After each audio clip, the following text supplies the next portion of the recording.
All right, welcome everybody to round 7 of our GTWC championship here in 2025 season 3, and we are just getting underway and waiting for the start of our qualifying here for 2 hours at Sebring. My name's Alfie White, once again joined by VRV in the commentary box, and yeah, we've got an interesting lineup coming into this race. Not many cars bringing new upgrades. Catalan Racing were ordered to do a facelift, so they've had a slight change to their appearance. But in terms of pace, I think top 3 teams, would you say there's 2 teams at the front or 3 teams? How would you say it is looking at the moment?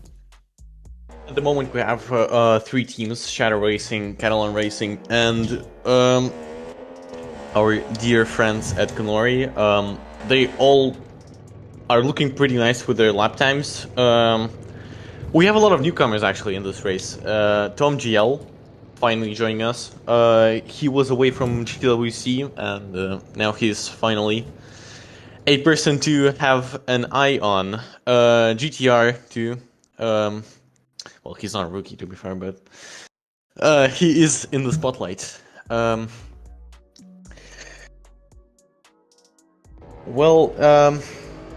I mean, this track is one of the most legendary ones. A tough circuit. 100%. I mean, it's so bumpy, isn't it? Just from... I haven't driven it on disc games, so I don't know how it feels out there, but I've heard it is meant to be an accurate laser scan for these drivers. So I think it's really going to test the guys that have the stiffer setups as well, of course, and the stiffer springs.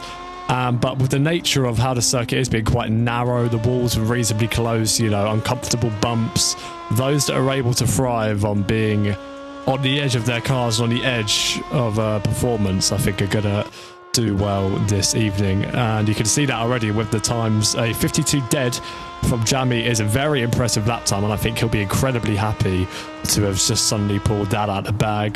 Casse in the Catalan Racing car also still up there. Car driver looking okay. His teammate Toomey not being able to make the race today, but in practice was doing 51.8 for reference. So that would be our quickest times that we see, something in a low 51. So it'd be interesting to see if anybody can actually pull that together then by the time we get to a qualifying session. And yeah, but I think everybody is going to be able to race today because I think we don't have more than 12 drivers. So at least we won't see anybody getting knocked down. We should see a full grid.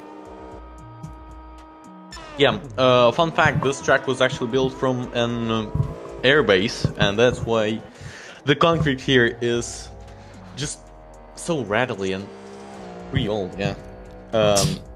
Yeah, I mean, if they've resurfaced this, you'd actually it's like you take away half of what makes the Sebring the Sebring. Do you know what I mean? Like the bumps are what make it such a challenging and unique circuit in a sense. So yeah, it's definitely one of the unique tracks on the calendar, isn't it? Yeah, exactly, certainly. And with it being a 2-hour race, I think it's gonna shake up the leader base a lot. Yeah. And if things are a little bit slower today, then I am struggling with a few keyboard issues coming into this one. Managed to have a keyboard break just like 10 minutes before we started the stream. So, you know, that's always helpful, but we'll try our best to put together a good broadcast as usual. I'll have a read of the chat in a moment. Just get these camera angles set up here. We've got 1 minute and 30 left of this practice session.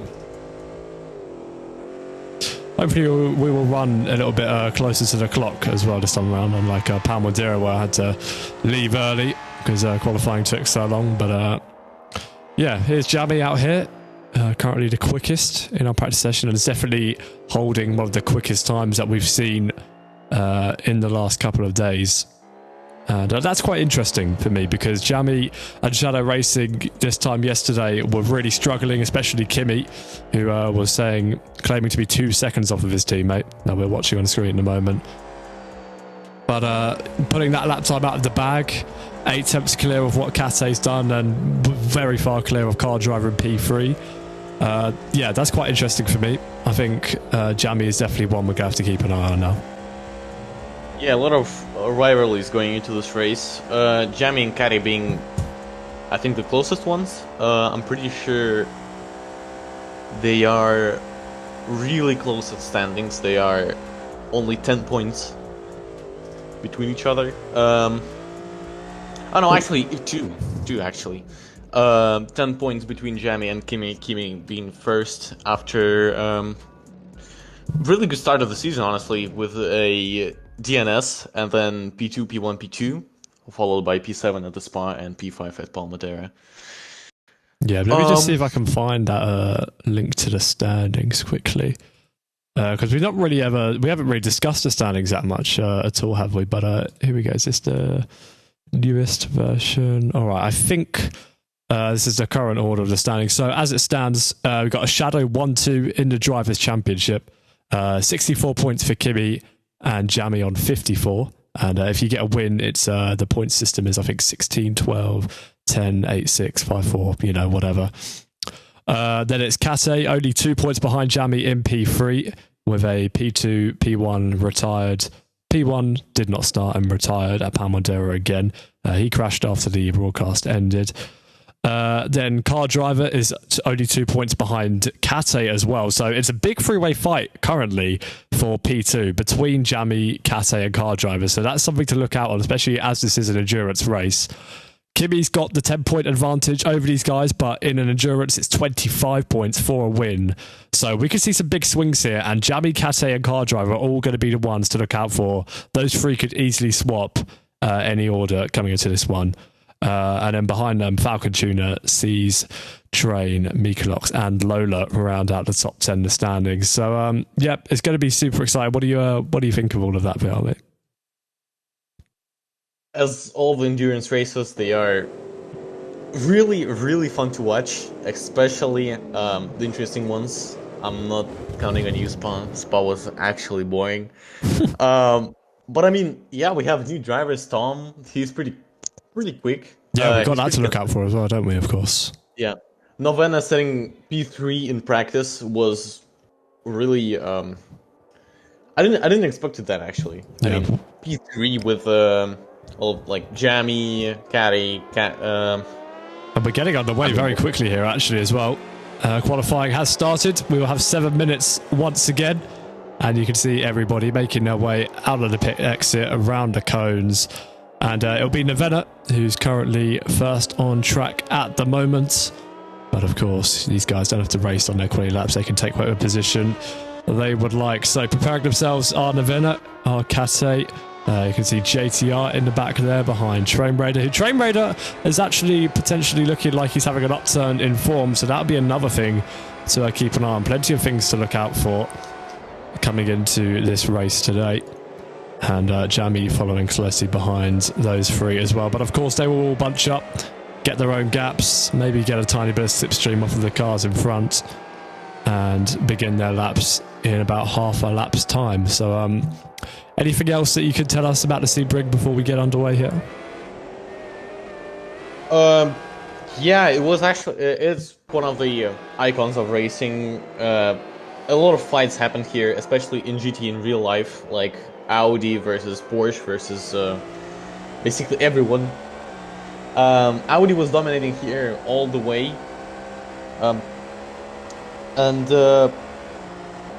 Pretty interesting story. The track is pretty long. The whole layout should be 6 kilometers, I believe so, and it's located in Florida, USA. Yep. So another American race added to our calendar. Let me just remove that bit of UI before we get going and watch on board for Kate's first lap here. So coming down into turn 1 at Sebring, like we were saying just before we got underway here for qualifying, very bumpy circuit, and that is what makes Sebring so unique in a sense. Braking late and trying to keep it as close to the wall as you can. Look how much roll is on that Catalan racing machine, and now towards the twisty, technical, bumpy end of the first sector. It's a late apex on the inside just there, then you've got to take a bit of grass just like Novena was doing in front, and it doesn't look like the best and the cleanest first sector for Kate, but he will have to get on with it and keep going regardless. And Novena also powering ahead in front of him. He might be getting a slightly distant tow as he now brakes harsh at 300 yards, I think, there. And now getting it done through the apex, and then watch for the slide on the exit and try and keep it within track limits. Of course, the curbs to track limits here in BeamGP, so you don't have to worry as much about the white lines. And now coming into this next right-hander, and again, just be careful with the power on the exit. Get the brakes trailed into the corner, and then dare to use as much track as you can. And now dropping down a hill ever so slightly, a little bump downwards. And then once again, another late apex. And Sebring just seems to be full of them as he now makes his way towards sector 3. It's looking pretty tidy, BRB. It is. Novena 204. Outlap, of course. He's gonna, yeah. He's pretty close to, a little bit of a bump there. Yeah, well, actually, Kase, I think, is going to get a slipstream here at the end of the lap, which is probably exactly what he was hoping for, and probably might have even tried to plan for that, as he's now getting a lovely toe off of the back of the Venner, and this is going to give him so much lap time compared to his next final runs here. Now coming into the last corner, it'll be a bit of dirty air for Kase, but he'll set up the exit compared to the Venner, and the Venner will hopefully get out the way of the Catalan racing machine as they now make their way up to the line. What would the first time be for Kase? The Venner crosses the line first in 1 minute 55.26, but Kase pops in a 1 minute 53.4, only for Jammy to immediately go seconds quicker than that with a 1 minute 51.606. That is incredibly impressive. Coming into this session, he predicted that Kase would take pole with a 1 minute 51.6, but here he is doing just that and smashing his own prediction. That's incredibly impressive from the shadow. Yeah, you can almost feel the force feedback through the wheel watching that onboard. Actually amazing. And since it's pretty bumpy, and BeamNG is a really detailed simulator, it's gonna be really hard to keep it on if you're eating some curb there. And Jammy in P1, Kimi Nikunda down in P5. He's almost 3 seconds off of his teammate's lap time. Jammy did a 51.6. Kimi did a 54.4. He really needs to improve on this lap here. This is going to be one of his final laps. He's just not got the confidence out there, sliding out of the hairpin, and I think he probably could have carried a lot more apex speed as he now makes his way through the second sector once again. And will he get the braking right, using all of the track on the left? And look at that, just kind of skipping and bouncing over the apex. Getting your car to behave nicely on the bumps is going to be a really big deal breaker as to whether you'll be at the front of the field or at the back for this race, it seems. And Kimi is really just struggling out there. You can see the tyres potentially overheating a little bit. He ran a little bit deep on the exit there, and now through these double flat left-handers here, now coming into the right-hander again. See how much curb you can get away with taking. Get back on the throttle as quickly as you dare, then take a small cut on the inside, and now another small cut on the inside there. Kimi actually isn't really pushing the complete limits of the circuit here, I'm noticing, and so I wonder if that's what is costing him time. But more cars are coming up to the line now. Kase will cross the line. It's a 53.8, and Jammy does a 51.6. Once again, we'll keep an eye on the leaderboard as Kimi Nikunda makes his way round the final corner. Car driver is still in P2. He improves to a 53.379 and just inches ahead of Kase as they get ready to complete their final laps here. This will also be Kimi Nikunda starting his final lap. What does he improve to? Is still on a 54.647, so he still needs to improve here.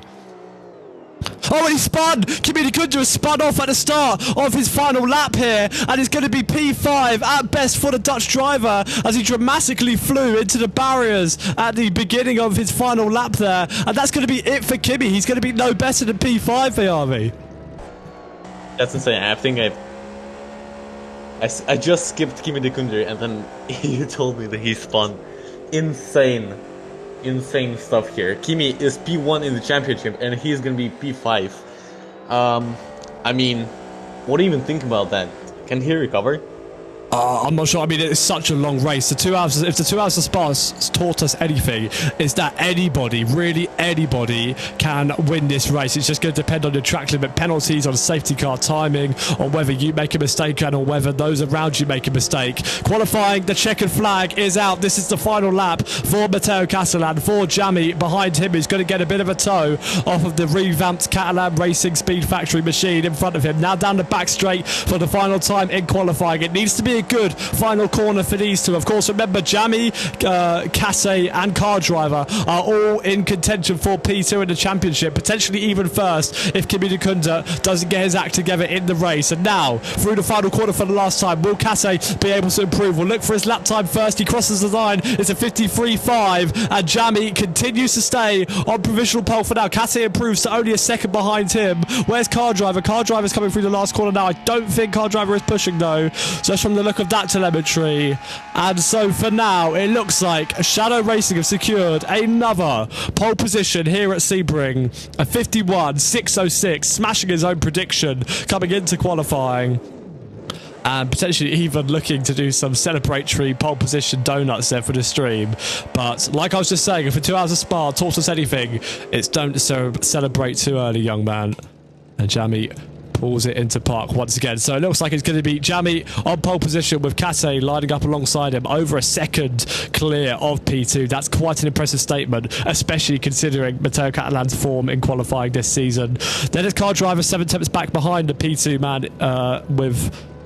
I can't actually see his lap time there. Then it's Train Raider, who's also, again, not that far off. Very impressive stuff from him. Then Kimi Dukunda, who, of course, crashed on his final attempt in qualifying. Then Nevena, then Tom, and then JTR. And that's all the lap times that we actually have on the board there. And I wonder, is that every driver? 1, 2, 3, 4, 5, 6, 7, 8. Sure. Yeah, there are only 8 cars on the track here today. So there you go. That is the qualifying order sorted. And, well, we've seen briefly in chat just there as well. Kimi Dukunda not happy, claiming there's a timing glitch once again. And let's just see if we can talk to any of these drivers, and then we'll hear a few more words from yourself, I'm sure. And, Jammy, a few celebratory donuts there, but we just said on the stream, don't celebrate too early. How happy are you with that pole position there? Smashing your own prediction. I'm a bit surprised to us. No, this is my prediction. I've predicted it'd be 51.6, but not yourself taking it, that's for sure. Yeah, that I'm very surprised. I mean, I'm not complaining, to be honest. A second clear of Catalan is certainly a nice result. Yeah, it was a good lap. It was a good lap. Yeah, exactly that. VR, any questions for him? Honestly, no. Just happy to congrat. Oh my god. No worries. Yeah, congratulations for that lap. That was pretty fast. 51.606 is pretty amazing. How would you feel going into the 2 hour of Sebring? Nervous, cautiously optimistic. It's a very treacherous turn one. Very treacherous turn one. I'm just hoping there's no dives into turn one, because that will be not a fun time. But yeah, loads of overtaking opportunities, and the slipstream works here. Just quickly, thoughts on Kimi Dukunda as well down in P5? Yeah, I mean, yeah, Sebring's a tough track. He'll certainly be making up some positions, definitely on the first lap. So yeah. Yeah, all right, all the best. Hopefully you don't get crashed out again this time. Yeah, can I make it past turn one? Let's find out. But yeah, a cliffhanger. Jammy leaving for us there. And a little update on Matteo Catalan's team as well. Tudor from Hell actually wasn't able to make it, of course, to this session because of a medical issue. So it's just one Catalan racing car out there on track once again. There is your grid. Sitting still for the first and last time in this race.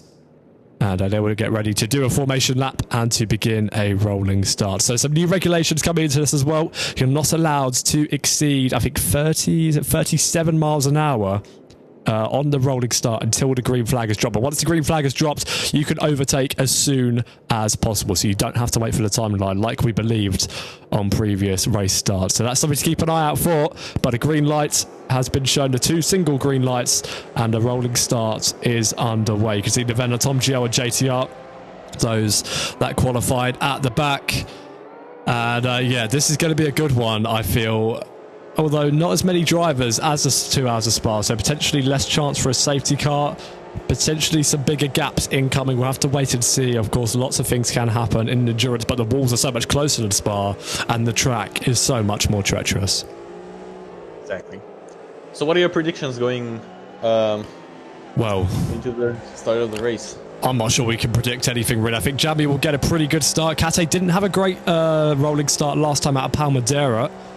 Kimi did though. Kimi was absolutely flying on his rolling start, so I think he will be able to make positions up and start. We're kind of expecting him to. It would be unexpected if he doesn't. He could have a tangle if he's not careful enough with train and car driver. We've seen it before. We know what he's like.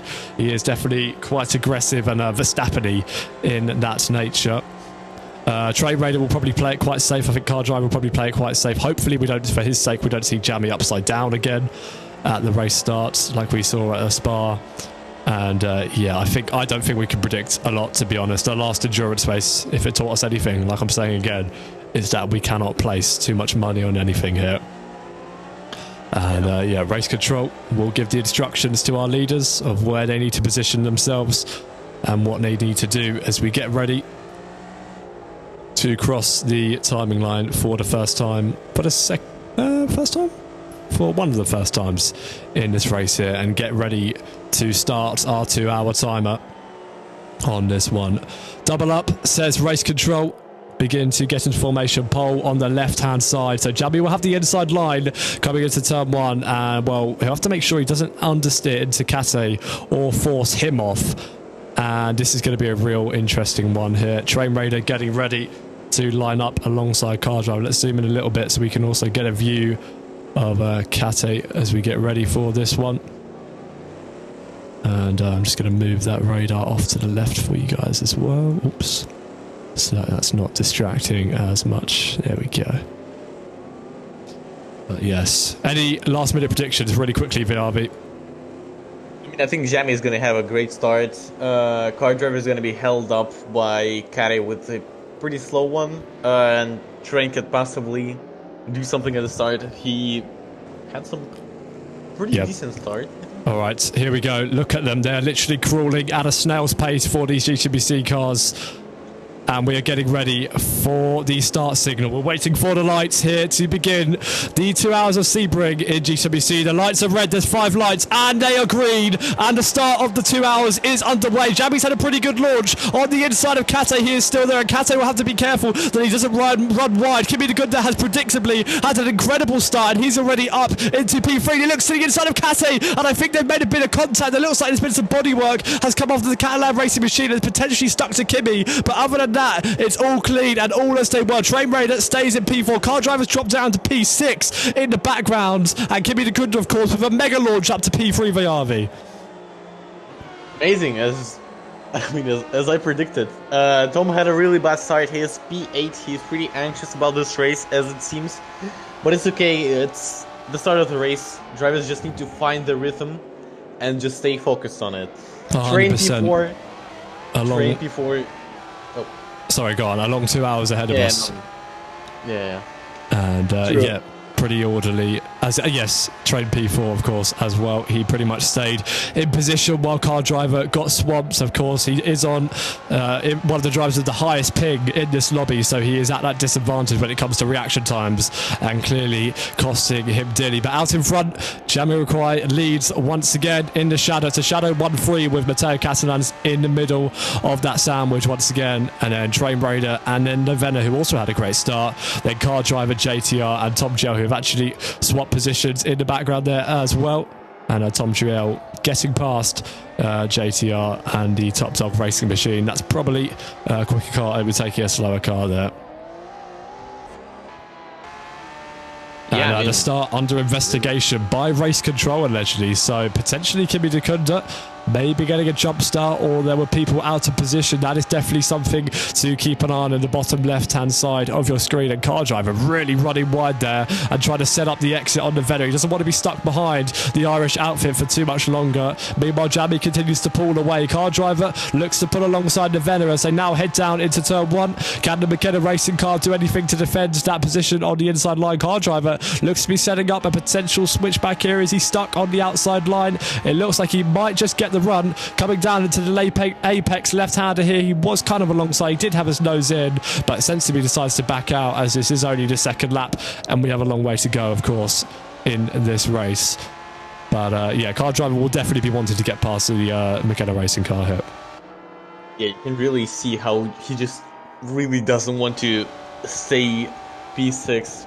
He really needs to get that P5, I think. It's pretty close to train, and Novena can help him up, potentially. I mean, tough luck for car driver, I guess. Yeah, as it stands, I think if the race finished like this, it would level Kimi Dukunda and Jammy out in the championship. Kimi Dukunda currently 10 points clear of his teammate Jammy, but the main championship fight is Jammy versus Kate versus Car Driver, and there is confirmation that Kimi's advantage was too much at the start, and he's been given a drive-through penalty for jumping the starts, and that'll be an interesting one. I wonder if he'll try and appeal something after the race with the stewards, but Kimi will have to drive through the pit lane and already getting put at a disadvantage in this race here. What do you think of that? Yeah, drive through right now, it's gonna be pretty painful. Everyone is really bunched up. As I say, this car driver is looking for the move into the last corner. Car driver pushing them a little bit off the track. They're heading into the main straight. Car driver is actually P5. He's done an overtake. Yep. Novena looking... Nicely done there from Car Driver.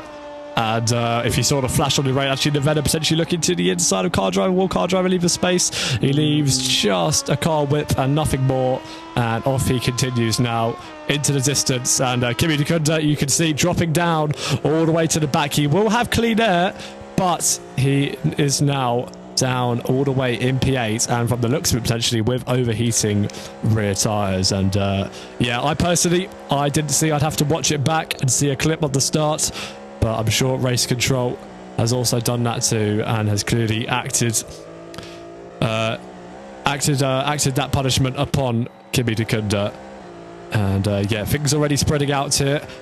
That's pretty big as well. That would give Jammy currently the lead of the championship, as Kimi Dukunda reports. There is a bodywork from the Castellan racing car on the circuit. But yeah, so like I said, the main fight for the championship is in P2 at the moment. It's Jammy versus Kate versus Car Driver, and Jammy is currently winning that one out. You can see with their last lap times on the right hand side of the timing tower there, you can see Jammy doing 52.7s while Car Driver is doing 55.7s. So the gap really increasing between these guys. And yeah, we'll have to keep an eye on Kimi Dukunda. I think he could catch JTR quite quickly here. Yeah, the gap between Jammy and Kate just grows exponentially. 3 seconds already at like lap 3. It's pretty massive. Train, I think, is pretty slow. Car Driver is getting close to him. Novena is already too far away, 300 meters. There might be a technical issue with Novena though, because losing that many seconds in just one lap is insane. Yeah, no, Jammy's still lapping over a second clear of Kate every lap at the moment. And yeah, just pulling into the distance and running his own race. I guess now we wait. Oh, I was just about to say, I guess now we wait for an incident. That was a huge one for JTR, who bounced off the inside wall, and big damage to that Top Dog Racing Lexus car, which is probably going to have to use a free tow here because 2 wheels are missing off the left-hand side of it. And you can see he's revving his engine, trying anything to get that car moving, but that is not going anywhere. So close to the pit exit, but now in the wall, and the safety car is, of course, deployed. First intervention here, just over 7 minutes in, or just under 7 minutes into the race, and there we have it. 1 free tow gone for JTR, and that's big trouble for him because now any more crashes or any more damage, and that is it for the Top Dog car. He'd be out. Yeah, I mean, what do you think of the safety car? Who's gonna profit from that? I mean, not sure. I think everyone just kind of bunches up for now. You know who profits? Kimi Dukunda. Kimi Dukunda can once again try and get a good start here. JTR, rage quits there as well, and so won't actually continue in this race. So he is effectively out after that incident. And so yeah, we'll see how quickly we get back underway here. But JTR's car is clear off the track. And yeah, we'll see if anyone makes a pit stop as well. I think it would be quite early. I don't think it would make a huge ton of sense, but you do just get to catch back up. Like, you pretty much only lose like 2 seconds to where you would originally box from.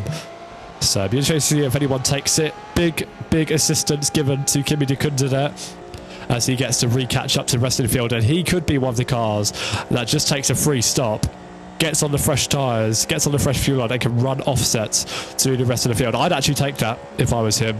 So let's keep an eye on what the Shadow Racing car does down in P7, because he's last, so he's got nothing to lose. He can catch back up. He can take a fresh pair of tyres, fresh pair of boots, refuel the car, and keep on going. So let's see, actually, if anyone decides to do that. Kase decides to do it, Noviello decides to do it, and Kimi decides to do it. So these guys will drop to the back. None of them speed into the pits.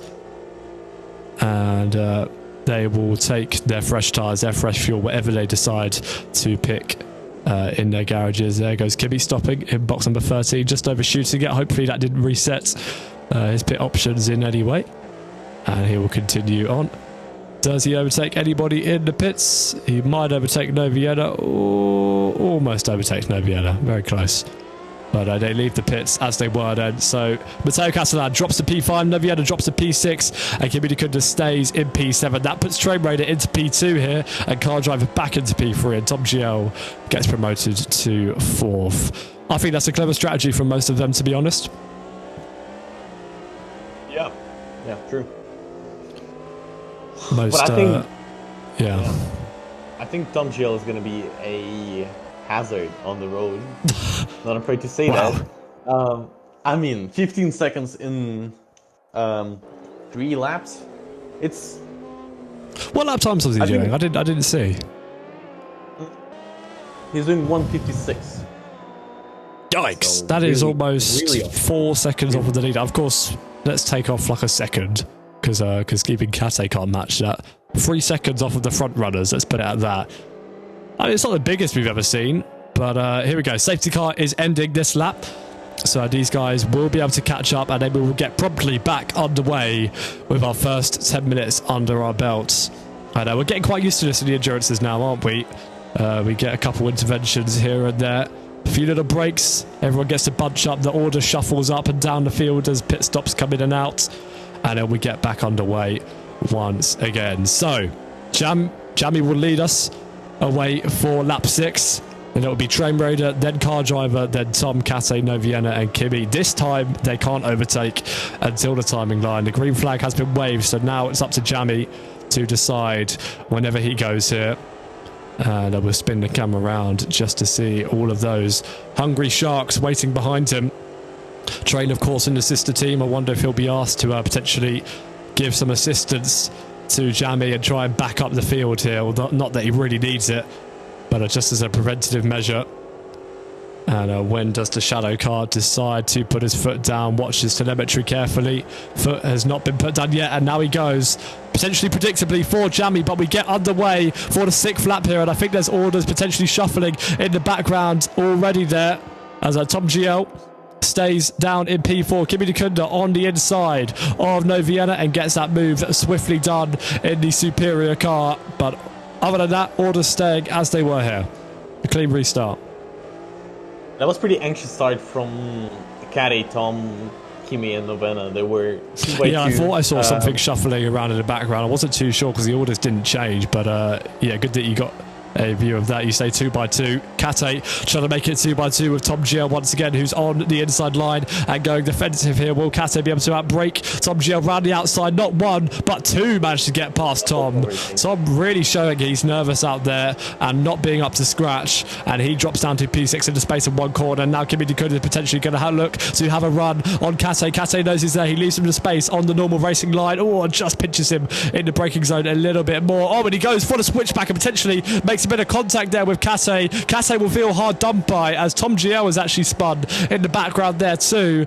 And I think that was mostly desync, but we saw the damage for Kate showing there, and we saw his car react and end up skipping over the grass. What did you see, BRB? I saw a huge chunk of 3D fixture just flying into the barrier. Yeah, but did they make contact on your end? I couldn't quite tell. It was. No. So. But I mean, that's what you get when you don't weld the J-beams. Yeah, potentially a bit of contact there, but rubbing is racing, especially in GTBC here, and Kimi already trying to break the toe a little bit to Kate in the background. Kate will feel hard done by a bit for sure there, but he'll just have to bank that he will have the pace, bank on the fact that he will have the pace over Kimi Dikunda here, and you can see how much he gained even just through that last corner there. Pretty much gained almost 100 feet back on the Shadow Racing kart. Lap 7 begins then, and Train Radio is actually keeping Jamie in good company out in front, followed by Car Driver, who had a much better restart this time around, and then Kimi and Kate, who just had a little tangle last lap at one of our hairpins down in Sector 2. And I think these two will continue to potentially give us some sparks here, as Kate is trying to push and find the limits here, but isn't going to get as good of an exit as Kimi due to the line that he took through that section. But yeah, Tom Gio also had a spin in the background. Didn't see if that was an unforced error or whether he made contact with Noviana. Actually, I think it was an unforced error. I think he went deep. Oh, and Kate's actually going deep and looking for a lunge on Kimi Dikunda. That was incredibly close. Kimi Dikunda wasn't having any of that and was keeping to his normal racing line. I think Kate saw that and just managed to back out, but that was incredibly late. And well, Kate's showing that he's not just going to sit around and wait behind the Shadow Racing car. The Shadow Racing car in front of him. And Kimi looking nervous there. You can see he's trying to push the limits. Yeah, Jamie is already 2 seconds away from Train Raider. I mean, amazing, honestly. Jamie is lapping 152, pretty alright. 1 second yeah. Well, slower than quality time. We said at 2 hours of Spa it was Kimi's race to lose, while he was out in front leading by, you know, seconds, 20 plus seconds, and he did end up losing it. So I have to say it's Jamie's race to lose, and let's hope he doesn't follow in the path of his teammates, as Kate is following in the path of Kimi Dikunda, picking up the slipstream. Kimi Dikunda will be on the inside line, but Kate manages to snatch it off the Shadow Racing car as they head into the last corner. Will Kimi Dikunda try and brave it round the outside? Looks like he's going to try and do that. Kate will leave him the space, but Kimi Dikunda just slides out too wide, and wow, that was great car control from Kimi Dikunda. That almost went around in the background, and that would have spelled a bit more disaster for Kimi Dikunda, but he manages to hang on to it. Bravo, good save from the Dutch driver, and he'll now try and continue to hunt down Kate, but you can see just how much he's struggling at certain corners on the circuit here, and now he might even look to go for another lunge into this corner. No, he doesn't. He makes a smart choice and just continues to wait behind Kate and wait his turn, as Kate also has a big slide, and now Kimi Dikunda is going to look for the switch back on the Italian driver, but his rear end is all over the place. He can't keep the traction that he needs to go for the switch back, and I think even the slipstream here, he might struggle unless they get to the end of the straight and he's able to stay a bit closer. When he go for the late lunge like Kate was tempted to do? No, he doesn't. Kate defends the inside slightly, and Kimi will potentially look for another switch back here. And now on the exit, it's even closer to Kate. And you can put less than half a car length between them. Kate now on the inside line. Kimi Dikunda going wheel to wheel once again with the Italian. This is where he got squeezed last time around. He's going to try and go round the outside of the Catalan racing machine. And another brilliant move from the Dutchman. But Kate, this fight will rage on, as Kate will take the outside line and will now try and look to switch back Kimi Dikunda. These two are having a blast out there. Brilliant racing from those two. Kimi Dikunda holds on to P4 for now. Brilliant racing, and it's just under 15 minutes from the start. Amazing racecraft. Now you're good. Yeah, amazing race from Kimi. Amazing save, amazing overtakes. Yeah. Kate is looking forward actually to overtake him. He's in the slipstream, less than 20 meters. Kimi defending from the inside. And now Kate tried to launch it round the outside, and I wonder if he's actually managed to bait Kimi into going deep. Oh, and they're making a little bit of contact there. Kimi cutting back to the inside line. That could have been close. Thankfully, Matteo Catalan backed out of it, and Kimi was able to hold on to it once again. But these two are having hard, close and fair racing, and you will get the occasional bit of contact here and there, and Kate will be getting frustrated because they're bleeding time to the cars in front, and he just wants to get on with it. This is not part of his strategy. He just wants to get on back up into P2 where he boxed from, but he's losing time out there. Exactly, and I think Kari lost 2 of his front wings, so potentially he might have.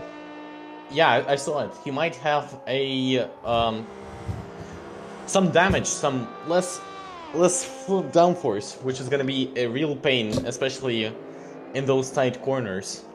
Kimi is already seen pulling away 30 meters. Yeah, 7/10 a gap on track. Make that 6/10 actually, as Kate seems to get a pretty good exit out of there. And well, he's just kind of learning where the shadow is worse and where the shadow is better. And at the moment, it looks like Kimmy's not nearly anywhere as good on the brakes in certain corners, like the last corner. His car just can't seem to hack it. So Kase will learn that, and Kase will figure out and understand where the best place to overtake the Dutchman is. As wow, look how close they are here again. Kase might even look for a run round the outside. He's got the overspeed. He's got the momentum. Will he go for a dive into this corner? It would be beautiful. It would be brave. But Kimi Nakunda, I mean, Kase can't quite get alongside. They both have ginormous slides there. And they both have to, I think, just feather the throttle and back out of those ones. And yeah, well, Kase is really getting desperate and hungry here. They've lost a lot of lap time to the cars in front. They're losing a lot of lap time. The gap between car driver... between Jamie and the leader, excuse me, was about 8 seconds, and it's now almost at 12 here. And wow, look how much time Kibby loses at that last corner. It's so impressive, like just how much time the car bleeds through there. Yeah, that might be a setup change. Setup change for Kimi.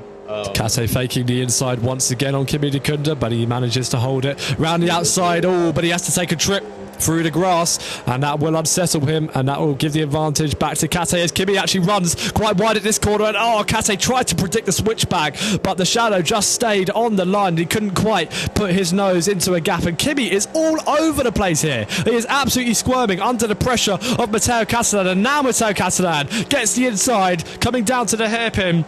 And he'll want to make this move stick once and for all as he takes the inside here. Will Kimi Nakunda try and go for the switchback? Kase parks it on the exit. Kimi Nakunda almost bumper to bumper with the Castellan racing machine. And Kimi Nakunda has seen this one before. They've both seen this one before. Third time the charm. Will Kimi Nakunda try and brave it round the outside once again here? No, this time he'll go for the switchback. But there's curb and grass in the way and he isn't quite able to do so. These two continuing their fights here on lap 10. The fight for P4. You'd think it was the fight for the lead as they race hard and clean through the second sector, and now Kase has got a slight gap and he needs to try and pull away in this sector now. Yeah, this fight allows actually Novena to potentially join them and then fight for P5. It's going to be amazing actually in a couple of laps. Big slide for Kimi. And that could seal his fate down here in P5 for now, as he's now got a ginormous gap to Kase in front of him, and Kase just got a much better exit, and even with a little bit of slipstream towards the end of his straight, you can predict that Kase will have a good final corner as well, and Kimi Nakunda is about to bleed a lot of time. The gap between them physically on the track was 160 feet coming into this corner, and now just look at it increase after that. He loses at least half a second there every single lap. And just like that, 120 plus more feet between the two of them.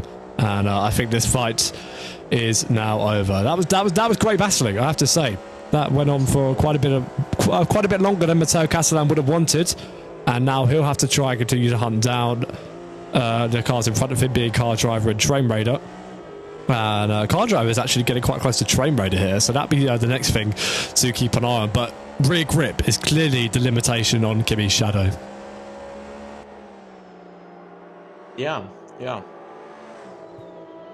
I mean, incredible start. I think things finally start to kind of slow down a little bit here. Everyone found their pace, their rhythm.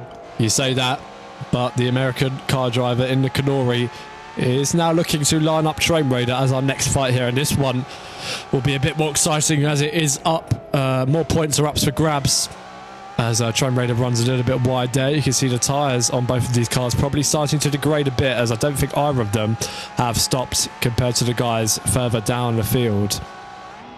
And yeah, Car Driver just trying to look to hunt down the Scuderia trainer in front of him. Now, we were mentioning, I think in qualifying, Train has shown an uptick in performance recently, but Car Driver still the superior driver by far, and I wonder if he's got the superior car compared to that Scuderia trainer, as he's getting a wonderful slipstream from Train. Will Train do anything? Car Driver backs out coming into this corner and potentially looks to set up the exit once again, but actually he just lost loads of time doing that. That probably wasn't the smartest move, and now he's just going to have to wait another lap to get this move done on Train. Yeah, he lost a lot of time. I think 30 meters was it? Yeah, he just had a dab of the brakes, just backed out of it, but lost the loads. Yeah, Car Driver has some, I think, trauma for previous maybe endurance races. He doesn't really want to push it that way. But and he should have Mika lot sniping people in the braking zones this time. Yeah. But I mean, if you can see by the times, car driving and train are lapping really close to each other. They're within 1,000th of a second. 10. Yeah. Yeah. Well, it's only going to take about 5 or 6 laps here for Matteo Castellan to catch these two at this rate, as he is lapping a second faster than the pair of them. And yeah, while the gap between train and car driver to Jammy gets bigger, Kate's will be getting bigger at a slower rate, and he will eventually catch these two and try and overtake them as quickly as he can. Maybe learn from the mistakes he made with Kimi and how long it took him to pass the Dutchman. But yeah, does that say more about Kimi or does that say more about Castellan? You know, and Kimi did a decent job defending and attacking when he was behind, and yeah, you have to praise him for that. That's pretty entertaining. Right, yeah, car driver close. Sorry, go on. I think it says more about Kate and his determination to actually overtake. He didn't want to give any breathing room for Kimi. He pushed it, he faked it, and yeah, that's the result. Kimi was too stressed out from it. Yeah, he just burnt his rear tyres up and ended up conceding the position. Train Raider going outside of the track limits there and potentially opening the door to car driver a little bit. He's a little bit closer this time around. These two are actually surprisingly maintaining a similar gap between themselves. I mean, car driver had a bad exit coming onto the back straight, so he wasn't close enough to do anything with train then either. And Kimi Dikunda has come into the pit lane, and I wonder if this is for a new set of tyres. So you can see his rear tyres overheating, and he missed his box for the second time in a row there. And let's see how long the stop will be. Tom GL also comes into the pit, so Kimi taking more fuel and a new set of tyres, and potentially trying to undercut Kate and any of the other cars around him here. Let's see how strong it is, and let's see if it pays off. We'll keep an eye on the lap times for Kimi Dikunda. But in the meantime, he is not going to have any cars around him for a little while. And yeah, big gap to his teammate now. His teammate is on the other side of the track. Train Raider makes a mistake. He's locked up his rears, and now he's just 15 meters away from car driver. Yeah, this is the closest they've been for a little while, and well, let's hope car driver has a few more guts in him to go for a move here. But look at that, once again, he's just bled time on the exit to train. He's really making a bit of a mess of this, and you'd assume and hope for a little bit of a better performance from car driver, considering his pedigree and his talent. But look, Train Raider goes deep into that corner. Can car driver get the apex done nicely this time? He does. It's much better for car driver this time, and now 70 foot the gap. It's about half a second in terms of gap on track and lap time. And will car driver look to go for anything into this corner? Train Raider looks to go slightly defensive, but look at that once again. He just gets on the brakes super early. That might not even be him backing out. That might just be his normal line. And that is what is costing him. You can see the gap was, what, 50 feet? And now it's 150. Loads of people struggling at this last corner. I mean, this also could be about the ping. 200 ping is not a really good thing, especially in racing games. Yeah, but I think that's just the normal line he's taking. That's my point. I don't think Train Raider's having an influence on the line he's taking, and he's losing about half a second every lap because of it, if not more. Yeah, possibly. 55.6 last time around for car driver, and a 53.7 for Kate. Forget what I said about 6 laps. Matteo Castellan is almost on the front door of these two already. And Kimi Dikunda has also actually shaved a bit of lap time out of his teammate. I believe Jammy actually did a 57.7 last time around, if the lap timing is to be believed. And while he currently holds the fastest lap, nobody is immune to making mistakes out there. And for Jammy's sake, he'll be hoping that that was just a blip in form there, and that he'll continue to hold on to the lead. You can see the gap between him and Kimi back up to 51 seconds again. So yeah, we're seeing some huge differences between different drivers and cars here, but all in kind of the same corners, especially that last corner. Yeah. So lap 14 here, we're almost got our first half an hour underneath our belts. And it's, of course, Jammy who leads the way. Excellent pace in qualifying. He was a second clear of everybody out of nowhere, especially compared to Matteo Catalan, who lined up P2. And that was the biggest surprise, of course. Someone who's had brilliant form all season in qualifying and has been the pace setter over a second clear of Jammy. He had a pretty good start. I think he held on to P2. Yeah, he held on to P2, then came in, took some fresh tyres and fuel under our first intervention. That was about 20 minutes ago when JTR crashed out of this race and retired. Pretty big whack at the last corner, and it saw Kate, Kimi Dukunda and Noviana all take pit stops. Kimi has taken another one since then after him and Kate put on an excellent fight for P4. Kimi Dukunda did not want to give that battle up, but eventually he was limited by the rear grip and had to. And now we get to lap 15, where we are now with car driver running wide there, and Matteo Catalan now all over the gearbox of the American. So we'll have to see whether Matteo has learnt from his fight with Kimi, whether these two put up less of a fight. Maybe they put up more of a fight. This is a direct fight for the championship between the two cars you're seeing closest to your picture now. The Catalan Racing Machine and the Canori Motorsports Machine in the big picture at the moment, and Kate diving to the outside already and just showing car driver how much later he can brake and how much more grip he has compared to the American. And I have a feeling this could be an easy move for Matteo here. This might be, yeah, this might be.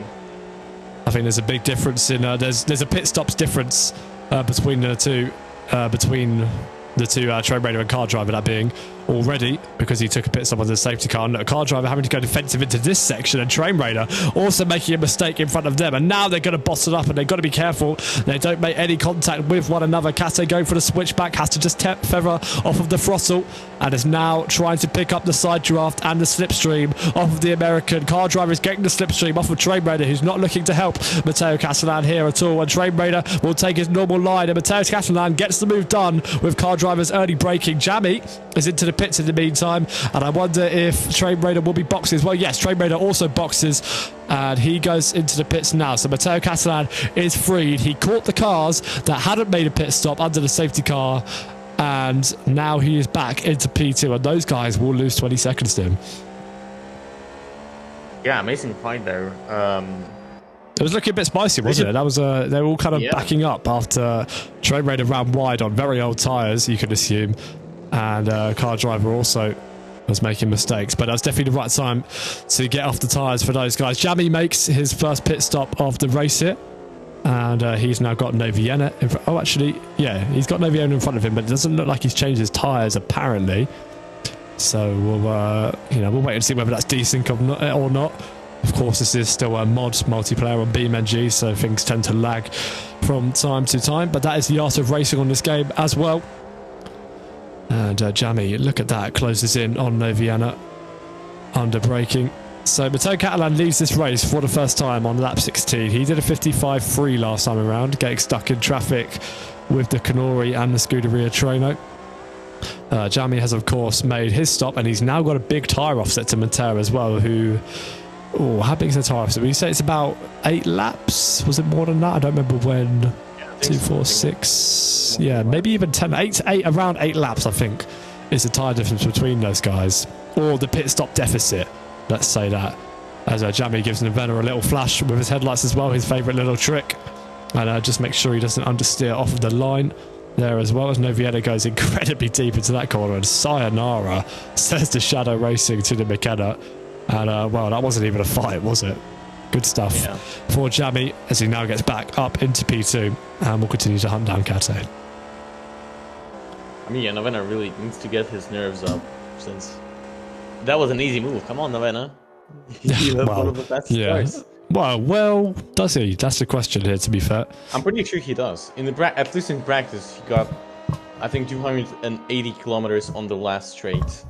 So, oh, right, you mean like top speed and stuff, okay. Yeah, top speed. In terms of cornering, I don't think so. I think the car behaves more like a go-kart than a... Yeah, and you got to remember who's driving that car as well. But yeah, Jammy will continue on his way in the free air. No idea what the actual state of his tyres is, but it's saying that he hasn't taken a fresh set on our screens, so we'll wait and see what comes of that. His teammate only about 30 seconds behind him now, down in P6. And he's continuing to... Oh, actually, oh no, we've cut to Kimi Dikunda, and commentators cursed him. He's made a big mistake. He's just hit the inside wall, and he's gone straight into the tyre barrier here at turn 1. And he actually said pre-race that he was going to be the driver that made a mistake out there, and that was going to hit the inside wall. And it goes from bad to worse for Kimi Dikunda. Already terrible pace compared to his teammate in this race. Already making mistakes, getting a drive-through at the start, having to make several pit stops to protect his tyres, and now he'll have to use his one and only free toe with just under an hour and a half to go. And Kimi Dikunda will thankfully he's crashed at the beginning of the lap, so he won't actually lose too much in terms of that, but I think he loses the position to Tom GL. The safety car will bunch them all back up again, so he'll get that opportunity again to try and cut through the field. But that was a big whack for Kimi, and another mistake. It just shows where his head is at the moment. Yeah, really sad to see. And it gives Kate the lead as well. It gives Kate the lead, importantly. Yeah. But I mean, it's safety car, so you gotta understand that now Jamie doesn't need to waste time to catch up to Caddy. Yes, so another good point there as well. And yeah, well, we cut to Kimi at the perfect moment there. I don't know if did it say he set off yellow flags? I don't think we've got yellow flags being told to us in chat. Okay. So we won't get that. Just say Kimi used his free toe. Matteo Catalan comes back into the pits. And so he's getting off of his tyres, which are actually quite worn there, as you can see. Who else is in the pit lane? No Vienna's also in the pit lane. Car driver also in the pit lane. This puts Train Raider back into P2. And also puts Jamie back into the lead. So, yeah, always hard to keep track of who's doing what kind of offset here and where. But that's Casse back out in P3 once again. Car driver will be in P4. And then Noviena will be in P5 behind him. And yeah, well, oh my god, I thought Tom GL crashed on the pit entry there. Tom GL also comes into the pits, and Kimi Dikunda has to catch up to all of these guys. I think Jamie has a little bit of strange strategy there. Not pitting there, I think, could be a small slip up. It depends what the real situation with his tyres is. I don't think we've got a real picture, to be fair. I mean, even if it was doing like 90%, I would have pitted, since I know I'm the fastest on the track, and I clearly have the pace. I'm not gonna lose 2 or even 1 position, probably. So why not pit? Yeah, it's a fair point. Fair comment from VRV there, who is questioning the shadow racing strategy. Safety car is in this lap. That was very quick restart. I think we saw that earlier for JTR as well, actually. I'm not sure actually if we got an extra lap with him, but the safety car will be ending this lap, and Kimi Dikunda, of course, upsets as he actually doesn't get to catch up to these guys. So he's going to have a huge gap once again. Jamie can now play the team game and try and back everybody up here for as long as possible. He's within his right to, and that will help Kimi Dikunda catch up exponentially. And, well, I'd be doing that if I was him, but he doesn't look to be going that slow in the slightest.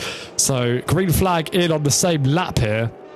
Kimi Dikunda extremely unhappy about it, but we will get underway. And I'm sure race control following all the correct procedures. Jamie not even going that slowly, so not trying to help his teammate out that much.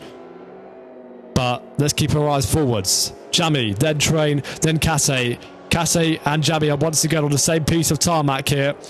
And we'll have to see whether the Matteo Catalan machine can do anything to pounce on the shadow, who has been absolutely clear this entire race. Here we go then, restarting for the second time here at Sebring. Very short safety car period so far this race.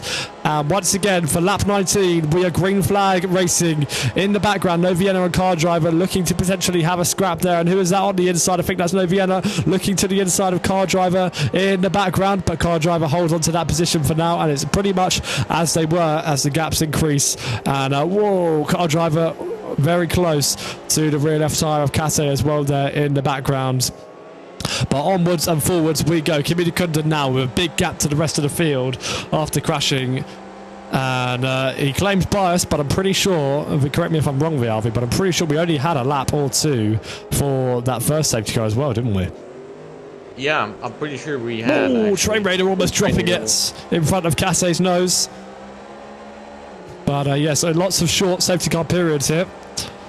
And we will continue onwards. Will Kate look for a dive on Train Raider? Not yet. Car Driver. Wow, Car Driver all in the grass in the background there, trying not to lose control of the car. And these guys are actually all extremely tightly packed, and Train Raider is also staying very close to Jammy as well. Yeah.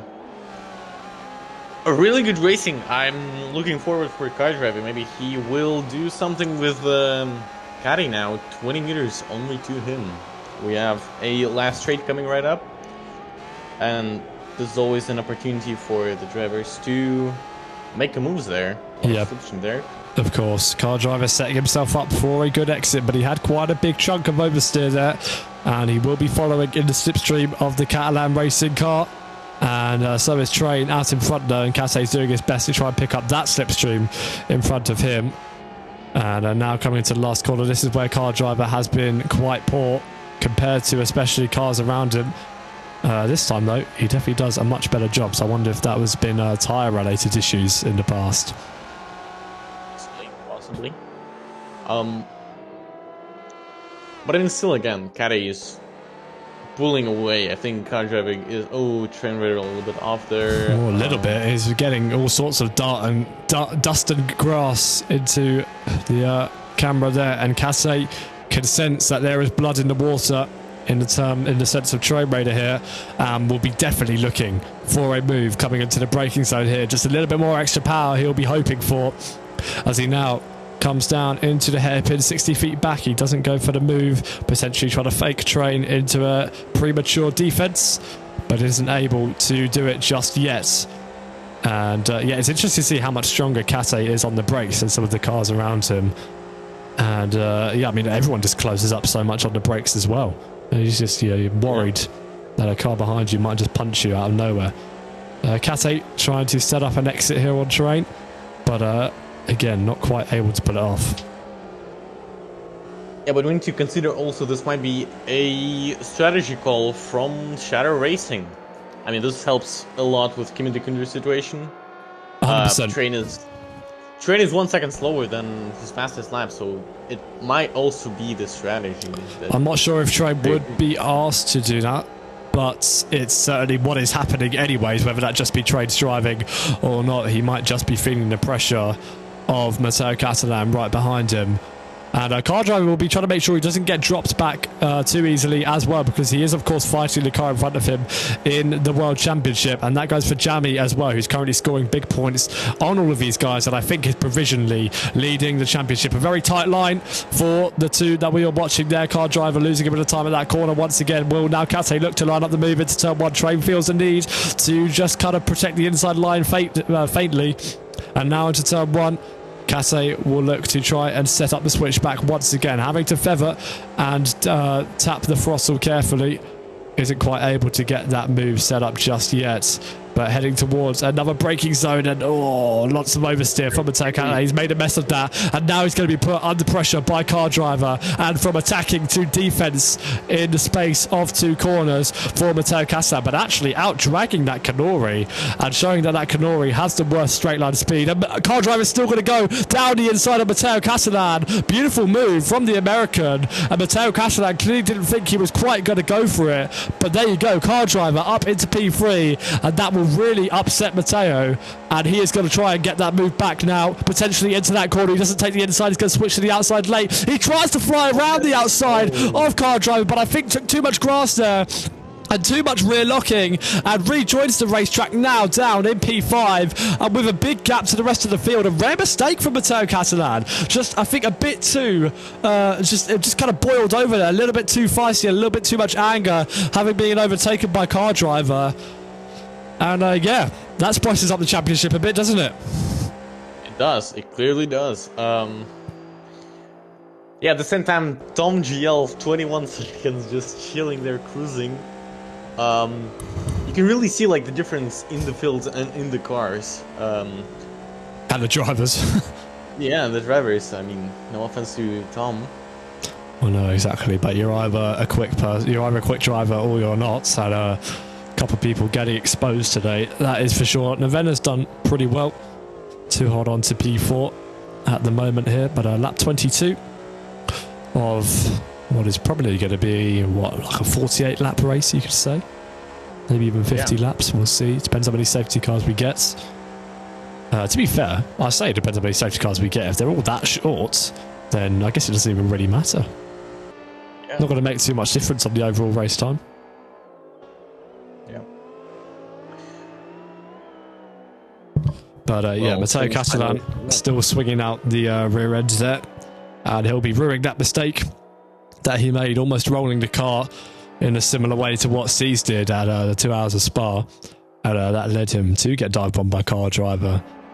And he then tried to fly round the outside. It was a brave move, but I think I would assume he stuck some wheels on the grass by accident, and yeah, had to rejoin the track, lost control, and is now down to P5. Yeah, possibly.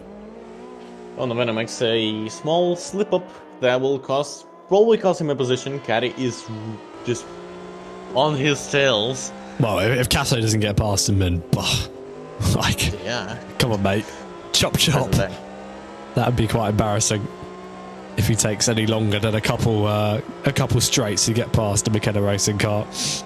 It would be funny though if he goes for some sort of absolutely absurd send and ends up taking him out. But look at this, look, he can even go for a move here, but no, he's going to wait for the straight so that he can get the slipstream on Noviana and pretty much shoving Noviana along.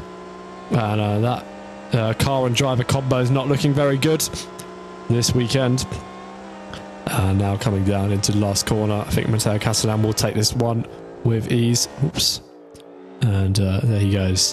The facelifted Catalan racing machine powers on back up into P4, and we'll have to do a bit of extra work having got off the track to now recatch. But the battle that has resumed from the early stages of this race, car driver versus train raider. So once again, timid train versus cool and calm car driver. Just making up names on the fly here, but here we go. Look, car driver's actually got a pretty good run on train here and looks to have some good straight line speed as well. Will he go for a move that he did on Matteo Catalan down to the hairpin? He's showing his obvious intent, and it looks like he's going to do it this time. And oh my God, they both just go to a snail's pace, trying not to hit each other. There's racing and then there's letting your opponent by, and I think very cautious, very overcautious from those two. And well, through goes car driver into P2, and let's see if he can pull away from Train Raider and continue to take points off of Matteo Catalan. It's not over yet, since Train Raider has, I think, the faster in the straight line. Yeah, I think so. On the straight, so I mean, only time will tell. 30 meters. Couple of turns before the last straight. The infamous Bishop Straight. So you googled that. Yeah, I did. Yeah, I did. I was going to say, there's no way you know. Infamous Bishop Straight. No way you know that. Don't be lying to me. But yeah, almost halfway through this one. And it's not been too bad. It's been a good balance of action. It's not been crazy enough that you can't keep track of everything, a bit like how Spa was. But it's had some good moments, and you know, you can easily follow the different fights here and there. Let's actually have a read of the YouTube chat, which I've actually not done. You put up the old BeamGP. If you've got any questions, then ask them now, or any comments, make sure to put them in the chat. As I just put up the chat now. Let's see. JTI even trying, asks TDR. I'm guessing that was before he retired. But yeah, if you're in the chat, feel free to place your predictions on whether Jamie is going to pull away and win this one. Of course, time will still tell. His teammate was doing a similar thing out at the 2 hours of Spa and still managed to fumble that. So it could still not be over. could still not over be over. Did I just say that? Not over be over. What does that even mean? It could still not be over for Jammy. Anyways, look, there's a fight potentially brewing here as Train Raider. It looks to the inside of Car Driver. Car Driver goes defensive. Train had a pretty good run coming out of that corner, and now round the outside he braves it on Car Driver. Nicely done from Train, getting his elbows out. That's what we like to see from the Dutchman, putting his Scuderia Treno back up into P2. Really nice fights. Yeah, Car Driver's going to have to work a bit harder if he wants to pull away here, I think. Yeah. Although he should be quicker, I think, especially according to the lap times on the leaderboard. And wow, look at that, launching it through the corner behind Train, and that's what I mean. I think that Kanori is much better in the corners. Kimi Dikunda has come into the pits once again. Be interested to see what he does there. And Car Driver has got a fantastic run on Train Raider once again. Kimi Dikunda is retiring from this race. He's not even going to pick up the points, the easy points that you could get from an endurance. And into the pits he comes. That's a big blow for Shadow. And Kimi Dikunda is easily going to lose the lead of this championship now. Yeah, as you're saying this, Car Driver has done actually a pretty good move on Train Raider. Going to the first corner, Car Driver is gonna be a little bit slow. Train Raider makes a small slip up. Other than that, clean move.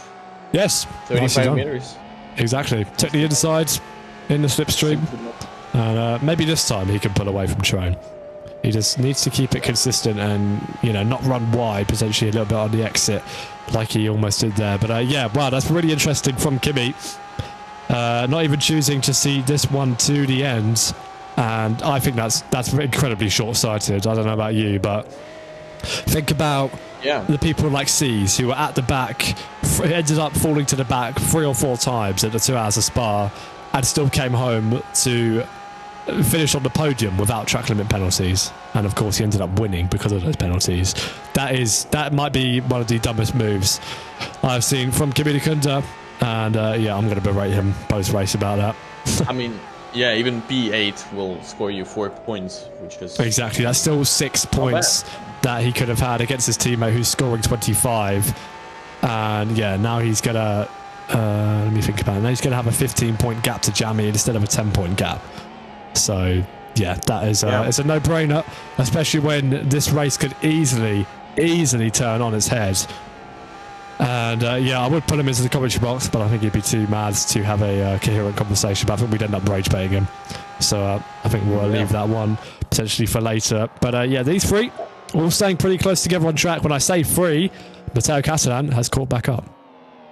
Yeah, I think they're going to have a Winter Soldier moment in Winter one Soldier. lap. Yeah, exactly. This already happened. They're going to have some flashbacks from especially Caddy, how he bottled that turn there. As you remember, just to remind you, I think 6 or 7 laps before, those two were battling. Yeah. And Caddy absolutely bottled it on, I'm pretty sure, turn 10? Turn 12? So maybe, I don't know off the top of my head. There. As he locked up and just went straight into the escape route. Yeah, so he's saying he's built different in chat. I think that Nevena car is built different. That thing managed to survive a whole flip. That was quite funny. That was definitely a highlight of the race. Seeing C's just roll over out of nowhere. It's literally a complete surprise. But lap 26 here. Poll in the chat. Will Jammy pull plus 10 seconds? He's already pretty close to it. Although, I have to say, actually, Car Driver and Kate are both lapping similar, if not quicker, than Jammy's pace out here. So, this is what I'm saying. This race is not over, and I firmly believe it's a big mistake by Kimi Dikunda to put it into the pits and retire. You should never retire, even from like a short race. Like, you should never retire. Something's still going to happen. And considering that this still has an hour to go, and, you know, the sheer statistic that there's probably going to be another safety car here blows my mind. Blows my mind. He has seen red mist, and he has let that take complete control of him. But, yeah, I mean, yeah, go on. One of the craziest rage baits. I mean, Oh. Yeah, I mean, the safety car could have probably... oh, hello, look at that. Matteo Catalan going for a surprise switchback at the last corner. Beautifully done, Matteo. Very nicely done. Just dives in front of Train Raider there. Defends the inside now from Train. And heading into turn 1. Will the Dutchman try and hold it round the outside of Matteo Catalan? No can do. He's going for the switchback though on Matteo, and he's just got his nose in there, and Matteo's going to give him a big squeeze. He really doesn't want Train getting through. And they make more contact. Train Raider runs a bit deep. Matteo Catalan is not his perfect self this race, I have to say. He's making some questionable racecraft choices. I think he could have easily tried to switch back Train there. It's desperation. I think it's desperation. He is clearly unhappy with his position on the road. And yeah, ended up now losing even more time and makes contact with Train. And I think he needs to be a bit more sensible out here. I think we haven't really seen this side from Matteo. That just goes to say how close everyone is and how everyone so desperate to you. Yeah, he needs to pick his battle smarter, I think. Yeah. And yeah, well, a little bit more drama for you there, and of course bits of bodywork flying off of the Cathay car, as it so easily does now. And Cathay will now re-hunt down Train Raider. It's good to see though, I have to say, it's good to see Train putting on a fight. Old Train Raider would have just backed out of that. There's no way he would have gone for that, but Train Raider adamant now and actually fights to hold his position, and it is a nice development that I am very proud to see. And yeah, well, it just brings us more entertainment just like that. If that was the old Train Raider, it would have been done and dusted for Matteo Catalan, but Matteo Catalan actually has to work for these moves now here to try and pass Train Raider. And potentially he's going to look to try and get the switchback like he did last time. Oh, when he makes a mess of it, and too much of a stab of throttle in the mid-corner means he drops back and loses another almost a second now to Train Raider. And yeah, I think he might have damage, by the way. Yeah. Or this might be just a setup and he has a really stiff suspension. Who knows? Well, he can clearly run in the top 2 and can do quicker lap times than this. So that's why I believe it would be. I reckon it's a combination of damage and frustration. That's what I would put my money on. Be also that, yeah. It's probably that chassis that always slide off the racetrack. Yeah, I don't actually know how much of a difference that'd be making for him, to be fair. I mean, does that mean his diffuser's gone now? Yes. Yeah. Yes. His diffuser is there's a diffuser size hole in the back of his chassis. That's funny. That's like the old Catalan car. But yeah, bit of a quiet one with there only being 6 cars here on track. But anything could still happen. If you're listening, Kimi Kunda, you are not very clever for retiring at this stage. I mean, it just shows how unenjoyable the experience must have been to be driving that car as well. Because I'm sure he knows a lot of this, and he still made the decision to, retire from this race. So he clearly must have not been happy with the handling of this car. And yeah, Matteo Catalan not happy with his position on the road, and is looking to line up Train Raider once again. Train Raider, of course, because of all this, has fallen back from Car Driver. Yeah, this is going to turn the championship on its head, though, for sure, because Kimi Kunda loses the championship lead easily, I think, today. He's going to lose a lot of rating as well, beam rating, can't forget that. Because coming into this one, he was on 64 points. Jamie was on 54, so Jamie's going to be on, at the moment, what's that, 79? So Jamie will be on 79, and Kimi will stay on 64. What's Car Driver going to get? Is it 18 for Car Driver? Car Driver... I mean, things are going to go that way, so... Car Driver is going to get 18 points now. Oh, look at this. Cathay has caught up to Train quite significantly here. And now where will Train decide to place his car? I think he's got some experience around Sebring on different in different cars and different games, and Train decides to go on the defensive line. Will Cathay try and launch it round the outside again? It's his signature move that he attempted at least on Car Driver, but he isn't quite able to get the exit. And once again, look at that, another mistake from Cathay. Dips too many wheels in the grass and loses more time out there. Cathay does not get along with this circuit. What do you reckon? When's going to be the pit stop? next pit stop window?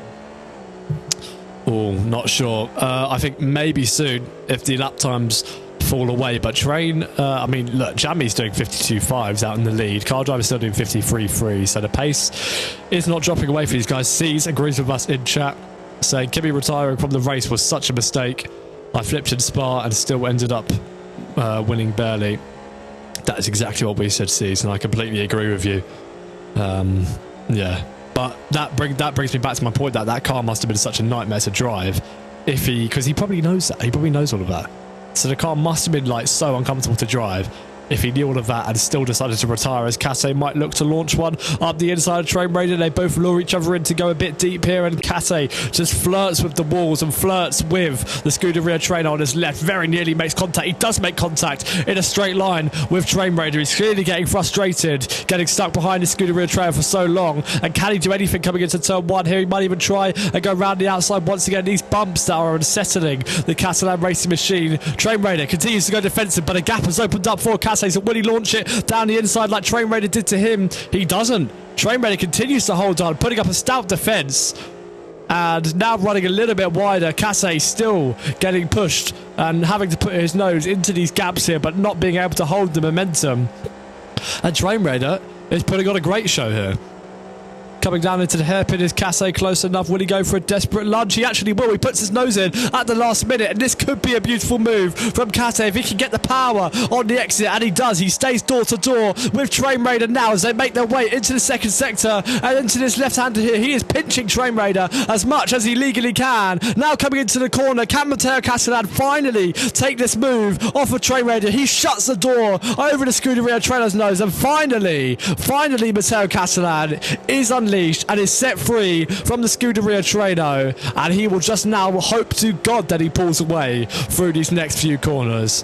Good stuff from Matteo. Finally puts that harsh but fair racing that he is able to do to the test, and got past Train Raider there, 4P3. Yeah, really good racing, but it's not over yet since it's a Bishop Straight. Nah, 150 feet, mate. In your dreams, it's not over yet. Train will drop back now, and Matteo is unleashed, and once again it's more work and just more delay for Matteo, and he now has to catch back up again. He'll have wasted more tyre performance doing that. He'll have wasted more fuel, and as I say that, Car Driver comes into the pits. Even though he is still doing 53.4s, he is going into the pit lane here, and so is Train Raider. So what will Matteo Castellan do next time around? Will he respond to Train? We'll have to wait and see. Will he build a tyre offset? We'll have to wait and see. But it's currently Jammy and Kase back in the lead here on lap 31.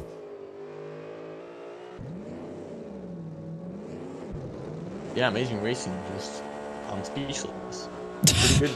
Yeah, nothing else to add. But yeah. Well, you can tell the difference between having 12 cars on track and only having 6. Like Spa compared to this. You know, this has got all the recipe to be equally as chaotic as Spa, but if anything, is more well behaved. Yeah, exactly. And yeah, we have crossed the hour mark, and so we'll probably get what 60 laps of this. Would you say? Not far off of our prediction. What did I say? I said 48, maybe. Not bad at all. Let's read the chat. Racing Fox says I was bugged. Sees it was already over. We'll have to wait and see and discuss. I wonder if we maybe we can talk with Kimmy now, and hopefully he has cooled off a little bit here. Let's see if we can drag. Is he in a chat? No, he's on deafened at the moment. See if he's shot me a DM. He does say drag me in here, so we'll shoot him in. See if he has got anything to say. And hello, Kimmy. Unfortunate to see you retiring so early at this stage, of course, but me and C's and VRV all agree so much could have happened in this race. That's got to be a ginormous mistake, retiring this early. How do you see it? No, because everything was going wrong. Let's say that there was something with my timing, and every time I come across a sector, I lose all my FPS. It's and then the car car was good. Again, acceleration is not there. No rear grip, nothing. While I'm running the exact same setup, exact same car as Jamie. Yeah, we did. We commented in the commentary box that when you were having a great battle with Kate, like it finally came to an end because of that rear grip limitation. And you say your teammates not been struggling with that as much? No, he's fine with everything. We have everything identical, even the setup. And for some reason, he is also on the straight line speed. He just has 10 kilometers per hour more than me. Yeah, so just not the circuit for you then at the end of the day. I mean, I still believe that, you know, think of it this way, 2 hours of Spa, Seas was last several times and still ended up winning because of late race interventions. I still think there was something on the cards here, but you seem comfortable losing the lead to the championship? No, I'm not, but if we're again going to do that another safety car, I'm not gonna catch up, because there's only one lap of safety car. Well, the rules say that we wait for everyone to catch up, and now it's 1 to 3. Now I think that is a bit unfair, isn't it? I can't comment. I don't know the rules off the top of my head, but it was a shorter safety car period than JTR's. I do agree with that. I think it was literally safety car deployed and in the same lap, so definitely unseen Exactly, in the history of these races. I've let myself here clear in the chat, I think, how I think of it, but this is just very unfair. But yeah, so car struggles, and of course struggling with being so far off. What happened with your crash at turn 1 as well, hitting the inside wall? We saw that. Massive lag spike. Massive lag spike. It was at a point where my screen just froze, and then I come back and my car is off. Unfortunate. So you still firmly believe that it wasn't worth scoring, you know, 6 points or 10 points or wherever you would have recovered to? I couldn't. I genuinely couldn't. I don't want to drive for 1 more hour with all this pain and trouble. I can't. I cannot be asked to drive in some stupid car that doesn't do what I ask it to do. While my teammate is winning the race by I don't know how many seconds he is ahead, but he is having no struggles. Yeah. 20 seconds as of now. Yeah, well, I think it will be at least P2 in the championship, if not lower. Do you think you've got enough races to bounce back from that? Do you think you can still fight for the title here? Yeah, definitely. If I look at the calendar, we got Bahrain, Singapore, Velasco, 500 kilometers, and then Bathurst. Those are tracks I'm pretty good at. I'm gonna try to see what is wrong with the car. Maybe it's something with the explosion. Maybe it's something in my game itself. But yeah. we'll see what will happen next race. All right. Well, good to hear from you, anyways, and commiserations, I suppose. And yeah, we will talk to you later after the race. So yeah, that was Kimi, of course, who retired early on. Very insistent. I mean, well, how do I word this? It is what we said. He didn't want to spend another second driving that car, even if it means he scores 0 points instead of 6.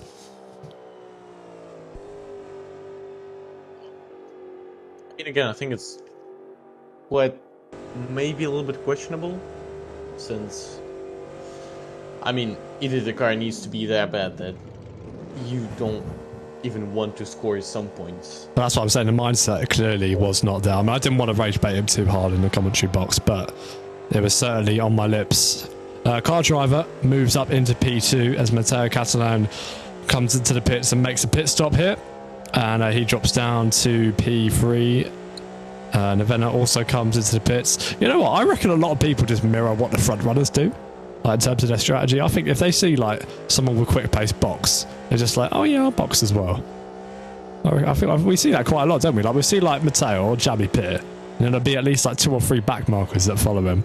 But he's come out in a good spot here. He's well clear of Train, who did try to undercut him. Remember, this was a few laps ago now. Train tried the undercut, but Matteo has managed to overcut him, build that offset, and wow, stay in P3. I say that he does make a big mistake out of the hairpin, and Train will definitely smell the scent of fresh grass being cut over his bonnet.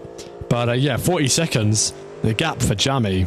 This really, really is his race to lose. Yeah. Well, Kato just boxed, so it's, the gap has dropped to between him and Car Driver instead. Insane gap. And as a response, Jammy comes into the pits. He is incredibly low on fuel and he will definitely be taking new tyres, I imagine. And he could do what he wants pretty much. He could probably stop for an extra 10 seconds to get a cup of coffee. He has got such a good lead here. And has he already stopped? Well, he's got no fuel and he's got no tyres on my screen, so... Has he stopped? No. I don't think he could have stopped in that time. We watched him pretty much as it said he came into the pits. I think he's not coming to his pit box here. Not sure. Maybe we'll keep an eye on this. Could be some trouble for Jammy. What's this gap to Car Driver? It looks like he's just done a drive-through. His gap to Car Driver is now 21.8 seconds. 20. It's still falling, actually. The gap is still recalibrating. 19.9. Is it leveled off? 19.9. I wonder what's happened here with Jammy. I wonder if he has had some sort of moment in the pits. We'll have to see whether he comes back in. But this could throw him back into the clutches of all the other drivers. Yeah. I mean, hopefully it's going to be a slam dunk for Jammy.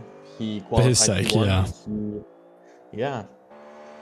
Hopefully, I mean, Jammy's domination can be boring sometimes. Jammy domination will bore fans. It's season 6 all... Oh no, what season was it? Was it season 6? Season 6 all over again? What was the season that... I think it was season 6, right? It's the season before this one, wasn't it? Where they shadow dominated, because Timmy was still driving for them, yeah. I think it was season 6, but yeah, they've stayed up there despite the new regulations, and so's Catalan's team. Some rumours in the paddock though is that Catalan Racing will quit after this season, or Matteo Catalan at least will quit after this season, and so there's definitely going to be some city season stuff to look forward to, I believe. Garage 69 could also be re-entering next season. They sound increasingly confident with their car. Oh, look here! Look at this again. All right, so Jammy is coming into the pits once again here. And so did he just miss his pit box? I wonder. Let's see what number he stops in. He might not pit for fuel. Maybe. What's he doing? He's coming to a stop in the pits. There's some sort of problem for Jammy here. Has he just missed his pit box? What is going on? Jammy having big problems here, and the lead has gone to Car Driver. The lead, he's also been overtaken by Matteo Catalan. Big problems for Jammy, clearly, in the pits. He's only just made it back into his pit box as well, and I said that everything could turn on its head. Jammy has quite clearly lost the lead of the race here. He's gone through the pits twice now. He's spent time faffing about near his pit box as well. No idea what's going on with the shadow driver, but he's now dropped down to P4. We have a real race on our hands as Jammy now needs to gain over 20, almost 30 seconds to retake the lead of this race. I didn't expect that. Wow. That is a huge surprise. No idea what has happened. I think we'll maybe even pull Jammy in and ask him in a short while what on earth caused him to go through the pit lane twice and faff around so much in the fast lane. Clearly something happened though. It didn't look like lag, I don't think. I almost thought he ran out of fuel and couldn't make it to his box for a second, but yeah, no idea. No idea what's happened with Jammy there. But he has lost the lead of this one. He's now got a 28-second gap to Car Driver, who I do think needs to pit. So, you know, take, let's take 7 seconds off of that. He's got 20 seconds to Matteo Catalan. And that is the gap he needs to chase. He now needs to make up that time with 49 minutes to go, assuming there is no safety car intervention. Big drama here. Big drama. We've got a real race back on our hands. Yeah. I mean, to be fair, I'm pretty confident for Jammy. I think he can still win that. With the pace that he showed us, I think. This is going to be brilliant, though. He has got some serious work on his hands here. And he's got a car to overtake. He's got potentially 2 cars to overtake. Maybe even more if Car Driver boxes and still comes out in front of him as well. So this has just opened up a huge can of worms. Let's see what the chat has to say as well here on the YouTube stream. Winner predictions with 1 hour to go. Well, you could have said Jammy then, but who knows now? And yeah, Chili saying, what the hell was that? We're just as clueless as you are. But we will ask Jammy, I'm sure, in a moment. Actually, let's see if we can ask anybody from his team, I wonder. Let's bring Kimmy back in, actually. Kimmy, any idea on what's just happened with Jammy? Why did he go through the pits twice?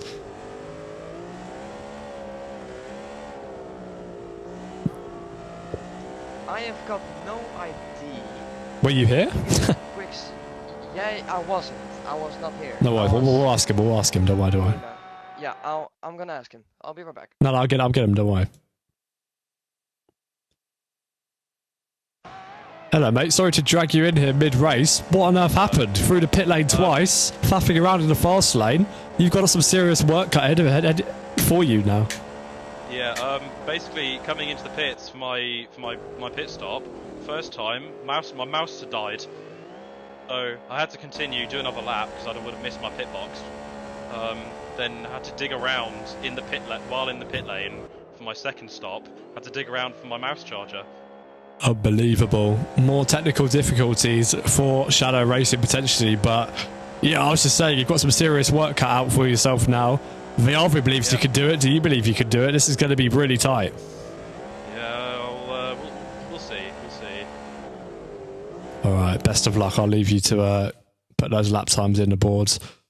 And yeah, wow, that is that like I said this time last lap, that throws a spanner into the works for Shadow Racing. I will be back in just a moment, VRV. Yep. So, chat, what do you think? Who's gonna win? Okay, Jammy 100%. I mean, now that I think about it, it could be Caddy too. The race is not over. 46 minutes. Jammy has showed a really good pace. For now, he's actually lapping a little bit slower than Car Driver. Crazy to think about. But yeah, almost 2 tenths, I think. Almost. Well, 3. Yeah, two with some sense there. Caddy. Oh, whoa, what happened there? Caddy is in the wall. Caddy is in the wall and he's doing a free pit.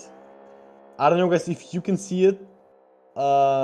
Might be not on the screen, but it's safety car. Insane. I did not saw what happened, but only thing I saw is safety car and Caddy in the wall. Insane. I mean, ooh, insane. Jammy, a really good opportunity now to overtake. Car Driver and Train will probably box.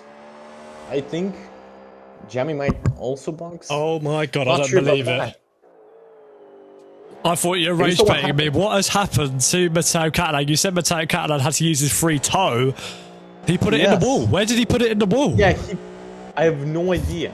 I was looking at Jammy's time and then all of a sudden I see a safety car.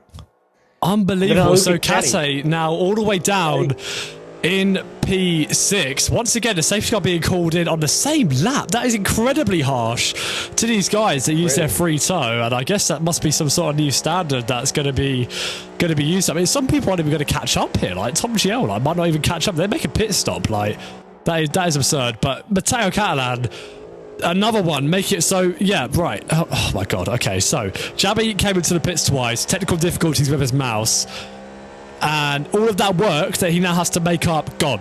He can now easily try and fight for this lead once again. Car Driver and Train Raider can take 3 pit stops as well. Jammy can probably take another one if he needs to. I don't think he does need to. Tom Gio just sped in the pit lane. Matteo Catalan loses that lead of the race and is now several seconds behind. Huge drama. That's crazy. Crashing out of nowhere. Insane. So yeah, look at that. Look, so Jammy originally had like a whole 28 seconds to make up, and now he has nothing. He can easily probably order Train out of the way, go hunt down car driver, and that is exactly what the Shadow Racing car needed. And Matteo Castellan's day goes from bad to worse as well. He's been struggling all day, and yeah, now has another moment here. Yeah, I think that's one of the reasons why Kimi should have stayed out and not retired. I mean, with Caddy out, exactly, Tom probably being behind him, he's probably going to be like P5. Oh, I think he will regret it in the future. I think once he's forgotten how bad the car was to drive, let's say in a few hours, I think he'll regret it. So safety car in this lap again in the exact same lap, incredibly premature. This is going to mean that no Vienna doesn't catch up potentially. This means Tom GL won't catch up. This means Matteo Castellan won't catch up. You know, we've never seen anything like this really. And this is an incredible new standard that is being run. But yeah, we'll wait and see when these guys go. Will Train Raider be team ordered out of the way? Scuderia Treno is of course the sister team, but Car Driver has decided to go already. So Jamie can already try and take this corner, get the advantage through the corner of having the quicker car and the quicker pace. And now towards the timeline they go. We restart here on lap 40. No time being wasted. That's the new precedent that is being set by race control as we now head down into turn 1. Will Train Raider look to try to stir any trouble with Car Driver? Not for now. And I wonder if and when he'll be asked to move out of the way of Jamie, as well as Jamie washes wide in the dirty air of the Scuderia train but manages to hold on to it. Matteo Castellan will be fuming and will be devastated with his own mistake here. And Train Raider runs wide as well, and that's now going to allow Jamie to potentially get a nose in on the inside or the outside. Will Train Raider fight this? I would think Train Raider will be told not to fight this, but interesting to see. And there you go, Train Raider doesn't. He backs out, and now Jamie can go and hunt down Car Driver. But yeah, go for it, BLV. Yeah, I did some calculations. If Kimi wouldn't have retired, and with all things being as they are right now, he could have actually stayed out and went P1 in the championship, so he would have held that lead by 5 points if Gianni Unbelievable. won. So, unbelievable. Yeah, there's so many variables in it that you could never just retire from an endurance race with an hour to go, especially a BeamGP GTWC endurance race, because these things are just guaranteed to happen. Lap 40 here, and we've got 40 minutes to go, and Jamie is busy hunting down the American of Car Driver. This is great position for Kanori, and his pace has looked pretty decent.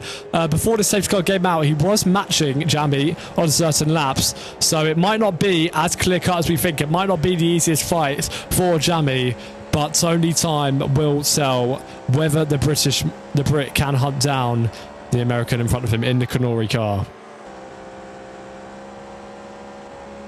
Crazy stuff. I mean, Caddy used his free toe. That means that one more mistake and it's that as well. That's a great point. Exactly. Yeah, 40 minutes to go. Incredible race so far. Yeah, the drivers really pushing the limits out here and getting up close and personal with the walls. And, well, yeah, clearly Matteo Castellan got too close and personal with the walls as well. But, yeah, apologies that we didn't catch what happened. All I heard was that, you know, Matteo Castellan has gone off somewhere and that the safety car was deployed, potentially. Make sure you subscribe to the... I haven't actually done a plug yet. Make sure you subscribe to the YouTube channel if you are enjoying the stream, and like the stream as well. And once you subscribe, we will release highlights that may potentially show what happened to Matteo Castellan out there. So wait and see and stay tuned for that one, as Jamie is continuing to close down on Car Driver in the lead. Of course, riding on board with the Kanori, looking backwards at the Shadow Racing, the yellow and green car behind him. And if you have been enjoying all of the racing so far, then do make sure you follow and subscribe, as Car Driver lets Jamie through. There was an obvious lift there, and the Kanori Motorsport car lets the Shadow Racing car through. Is that tactical? He has to stay with the Shadow Racing car in these next set of corners if he wants to try and play slipstream games on the straight here and get an advantage via that method. But look, he's already lost a second to Jamie, and that could prove questionable. I think they are in the same voice channel, so maybe Car Drivers just let him go. You have to remember that Shadow and Kanori, I believe, do have an alliance to try and hunt down Matteo Castellan. I mean, the bribe should have been massive for this to happen, honestly. Car Driver just giving up the position here. That's the only reason I can think that happened. Yeah. 1 second to Jamie. I don't think, yeah, no slipstream here. Probably no slipstream on the, after the first turn? I don't think so. Yeah. No, this can be right, no. They're obviously not happy. Right. But car driver clearly got a call that Jamie was faster than you, and that appears to be what has happened. So there was a rumour that an alliance had formed between these two teams to hunt down Catalan Racing, and potentially we're seeing some remnants of that, or whatever that might be. That's the only thing I can think of. That's the only reason I can think why Jamie would have been let through, but like that. But I mean, to be fair, with Caddy being just so far away, was it really a good call from Canori driver? I don't know. To be fair, he's staying with Jamie. Jamie is definitely not running away here, and the car driver might even look to fancy his chances at the back of the Shadow Racing car here. It would be unwise, I think, to maybe go for a lunge, and he just fakes the lunge. And oh, it absolutely spooks Jamie, and it worked. It absolutely paid off, and Jamie flies off the road. And where is the Shadow Racing car? He's rejoined side by side with his sister team rival, and Jamie absolutely made a mess of that, and the Canori absolutely spooked him off of the track. And now Jamie will have to overtake his Scuderia Trainer counterpart, and he does that easily. But that definitely wasn't an alliance, and car driver absolutely made the Shadow Racing car fly off the road. Brilliant mind games. Yep. Definitely. I mean, 2 seconds already. Jamie really needs to push that car. Yeah, well now car driver can do what he likes. If Jamie catches up again, then fair game. Maybe he will be let through again, but yeah, interesting. Very interesting stuff. And we've got, of course, no confirmation that they're working together and that there is an alliance here. But that was the only only reason that made sense for what we saw earlier. And, now we see this. Very, very interesting stuff. And, of course, Train is gapped quite easily by Jamie out in front here. Wow. 36 minutes to go. All to play for. Cough, cough, Kimmy.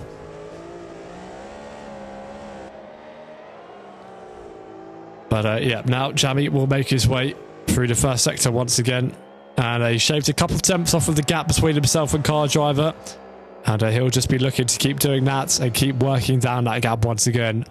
And maybe he will have to fight the American this time around, but they are in a championship fight together. So, like, if car driver wins this, he overtakes Jamie for the lead of the championship. So, yeah, this is pretty big stuff. Matteo Catalan loses out big time because of that new safety car procedure we are doing.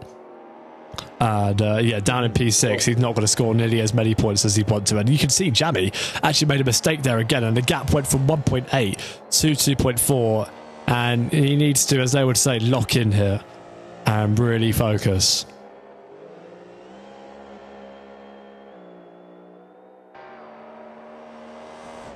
I mean, yeah, really nothing to say. Absolute cinema.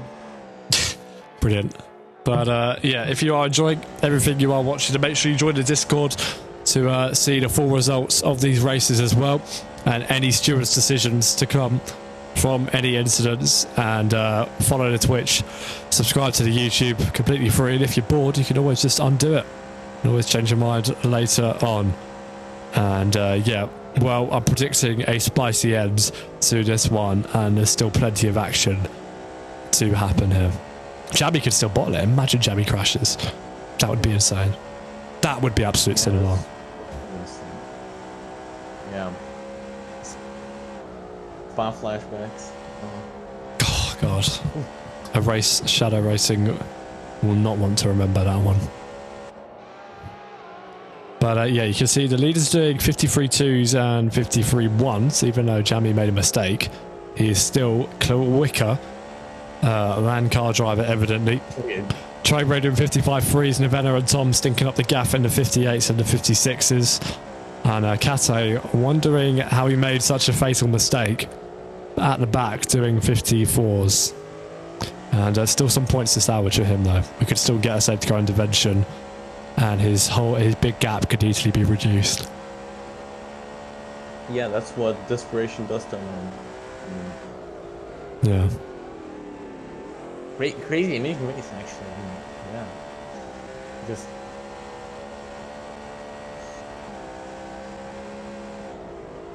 If only my team was there. Yeah. Flipping built a spaceship for a car racing series you did. And it was too big anyways. So yeah, 33 minutes to go and we are watching the gap between these two very closely and watching it disappear. And that was a beautiful corner from Jammy, I have to say. That last about 2 right-handers ago. Very nicely done. He's completely erased some of the gap to car driver. He seems to be at one with that car and really knows how to drive around the Sebring here. And now coming into the last corner, this is where Jammy can make up the most time on, well, I have to say, his championship rival. And knowing the standings now as well coming into this race, it makes it a whole lot more exciting. It's a 53-4 versus a 52-3. So this is still Jammy's race to win by miles here. And he's got, well, he's still got half an hour to get in front of car driver. That is plenty of time. Look at that. Kase is on the other side of the track to these two. They literally just crossed paths. And that is how big the gap is between these guys. And that is, for Kase, unfortunate to see. Actually, has he made a mistake? I think Kase might have made another mistake because he's gone from, what was he, 48 seconds to a minute. He must have. Let's keep an eye on what his last lap time is. He must have made a mistake out here, though. Yeah. So he's continuing to struggle. That's really, like, surprising. That is really surprising from Matteo Catalan. Yeah. Continuing to make a mess of this race. Be very interesting to see if we have a post-race interview of him, what he has to say. But the gap is coming down between these two significantly. It's now less than a second. And Jammy is going to get another shot at fighting car driver here. Will he be let through or will the gloves come on? And will they have to put on a proper fight here for the lead of this race? 25 points versus 18. And they're both fighting for the same piece of turf in the championship. It's Kimi Nakunda who currently leads the championship by 10 points compared to these two. However, he's retired from this one. Saw no value in sticking it out for another hour and picking up a small amount of points. And decided to call it quits into the pit lane.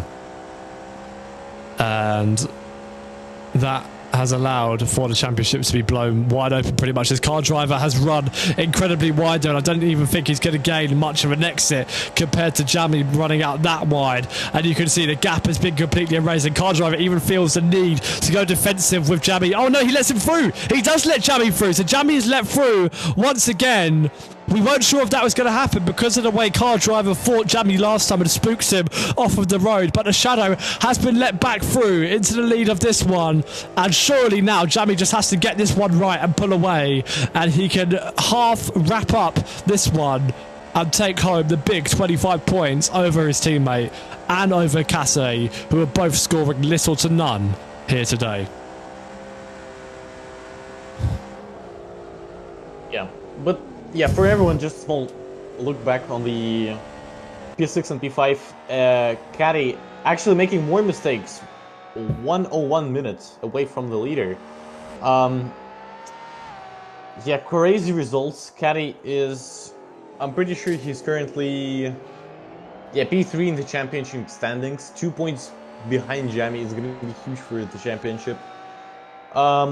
Our rookie to GJWC, Tom GL, and 25 Season 1 ETK Cup rookie champion, and BX Cup rookie champion, is running 54 seconds away from the leader. Yeah, but Tri Raider just completed a nice move debut on Nevena as well, and has got himself back onto the podium.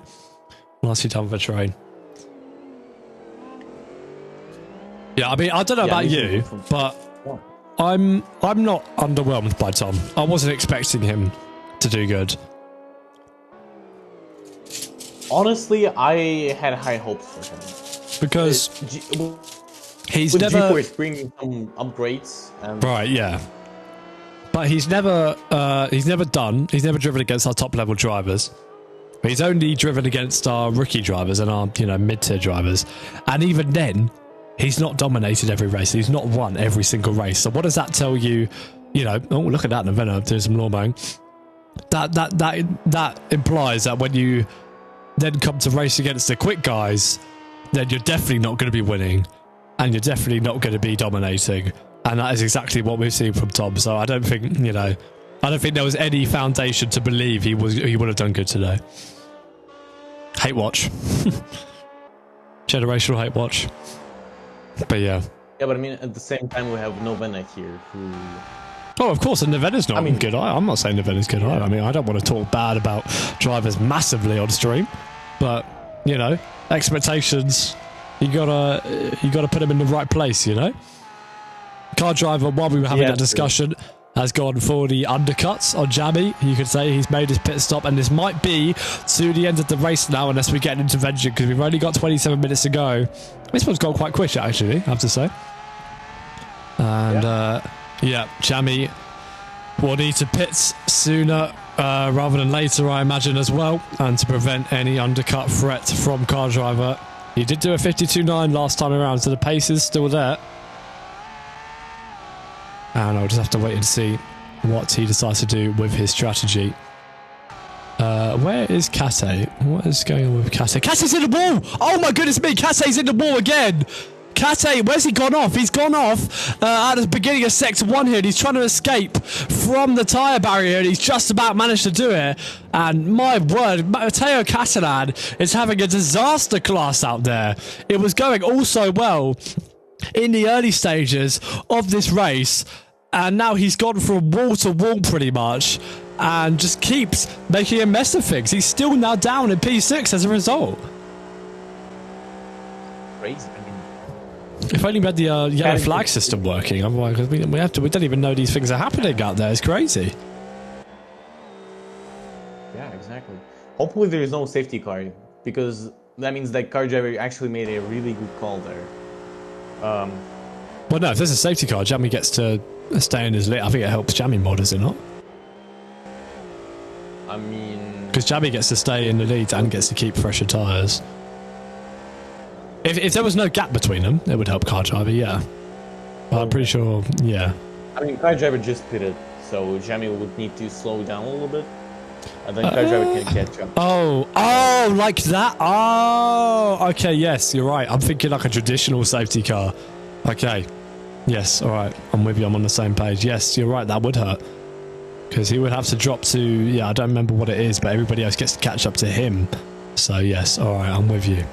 I forgot about that. So yeah, you're right. If that had been a safety car from Matteo, then not only would he be out, then, you know, Jammy would effectively lose his advantage. And look at this, Matteo is coming into the pits, and this is probably to fix some damage, I would imagine. I doubt he's going to retire. I think he's smarter than that to retire from this race, but he could definitely still be scoring points. And let's see what he does as he pulls into box number, what's he, 6? Pulls into box number 6. And I think it is for fresh tyres and potentially fix some bodywork here.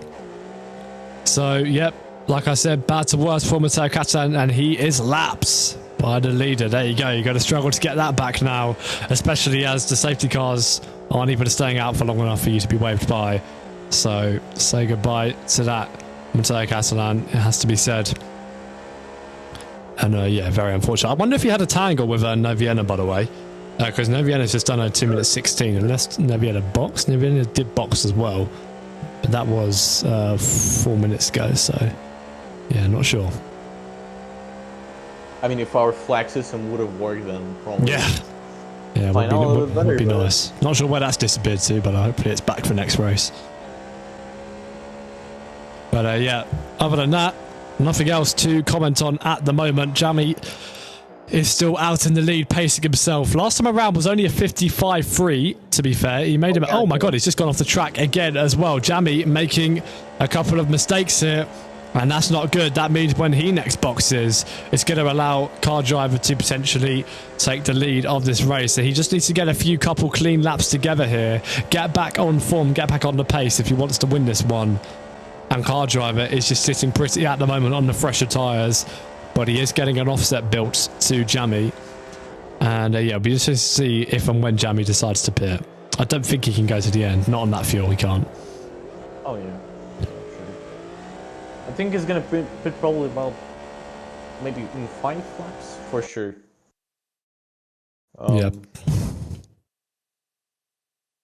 So yeah, 23 minutes to go. Around 11 laps yet to be. 11-12 laps to be done by Jamie. Yeah. Pretty good race, I would say. Yeah, it's been the right amounts of entertaining. You know, it's not been crazy. It's not been overstimulating. It's been stuff that's happened when it needs to happen in a way. But yeah, there you can see the bumps and undulations of the Sebring circuit, which I think has caused a few of the mistakes today. That's for sure. But makes it a pain to drive as well if you've got a harsh forward feedback settings. Car driver is continuing to catch to our friend Jamie here. 24.2 seconds. He's caught to the leader here. What is Jamie's strategy going to be? Because he's now going to be several seconds behind car driver. And I think if the opportunity is there for the win, I don't think car driver's going to let him through. I doubt it. Anyways, I'd be very surprised. What do you think? I mean, car driver still has a chance. 21 minutes is plenty for Jamie to make a mistake. Even without a mistake, 1 pit, and he's already, I think, in like 2 seconds. Exactly, yeah. No, Jamie would be in the lead, wouldn't he? Excuse me? Flipping car driver would be in the lead. I mean, in 2 seconds. Oh, do you think so? Yeah, I think car driver, because I think a drive-through was worth about 20 seconds. So a stop's going to be more than that, isn't it? I think a stop's like 28. That's what I was thinking. Could be, yeah, potentially. Could be. Interesting stuff. I mean, only yet to happen. Exactly. 20 minutes to go. This is going to be a good one. That is for sure. If you're excited if you're as excited as us, then make sure you subscribe and follow on whatever you're watching. Of course, show some love.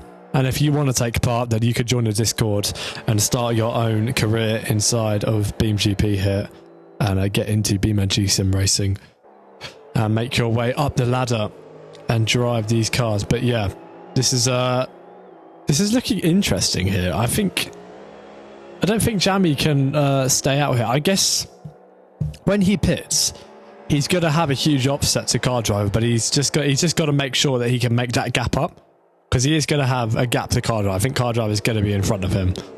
I mean, you can see like even Casse is catching him, you know, so he's clearly having issues out there. Whether that be tyre wear or not, I would assume so. I mean, he could still be fumbling under the pressure, but with how low his fuel is, I would assume it's tyre wear. And yeah, we'll have to wait and see. Yeah. I mean, I think the right question to ask is, will car driver pit too? Does he have enough fuel for the race to end? I think so. I think this is most if you think of a normal GTBC race, they usually do a 1 stop and that's about 45 minutes long, and car driver stops with about what, 25 minutes, 27 minutes, so he probably is going to go to the end. That's what I assumed. And yeah, Casse could cause a bit of chaos here, trying to unlap himself potentially. I just wonder if he will do this or not. Let's see. Oh, it goes very deep there, actually. I think he is trying to set up the switchback on Jamie to unlap himself here. Look at that. He's got a brilliant run on the shadow. Oh, Jamie boxes. This is it. Jamie is coming into the pit now. And so we think he's going to come in behind...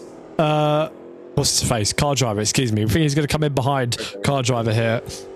So into his box he comes. Does he stop on his marks? He stops on his marks, gets the fuel in, gets the tyres swapped, and to the end it will be for Jamie. Where is car driver? Car driver's coming down the straights, and there is going to be a few seconds of a gap here. I would say at worst 8 seconds, maybe about 6.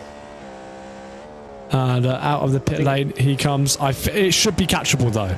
That's a big gap, but he's on the fresher tyres now. And with 18 minutes to go, I think Jammy should catch this because he will be on the best of rubber, and he's just got to make no mistakes here.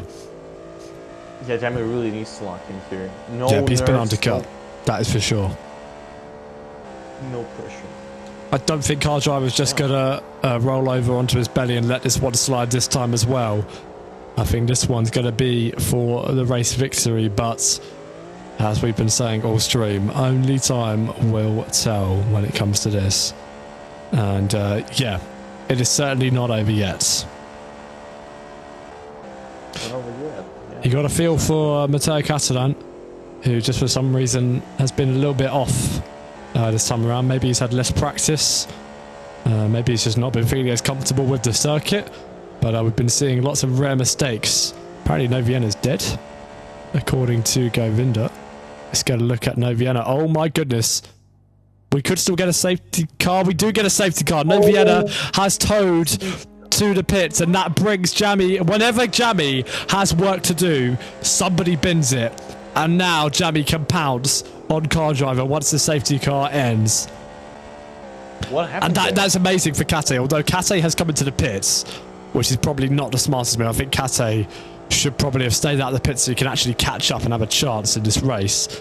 But Noviena's clearly made a mistake. I think it was in a similar place to Matteo Catalan. But he has used his free toe.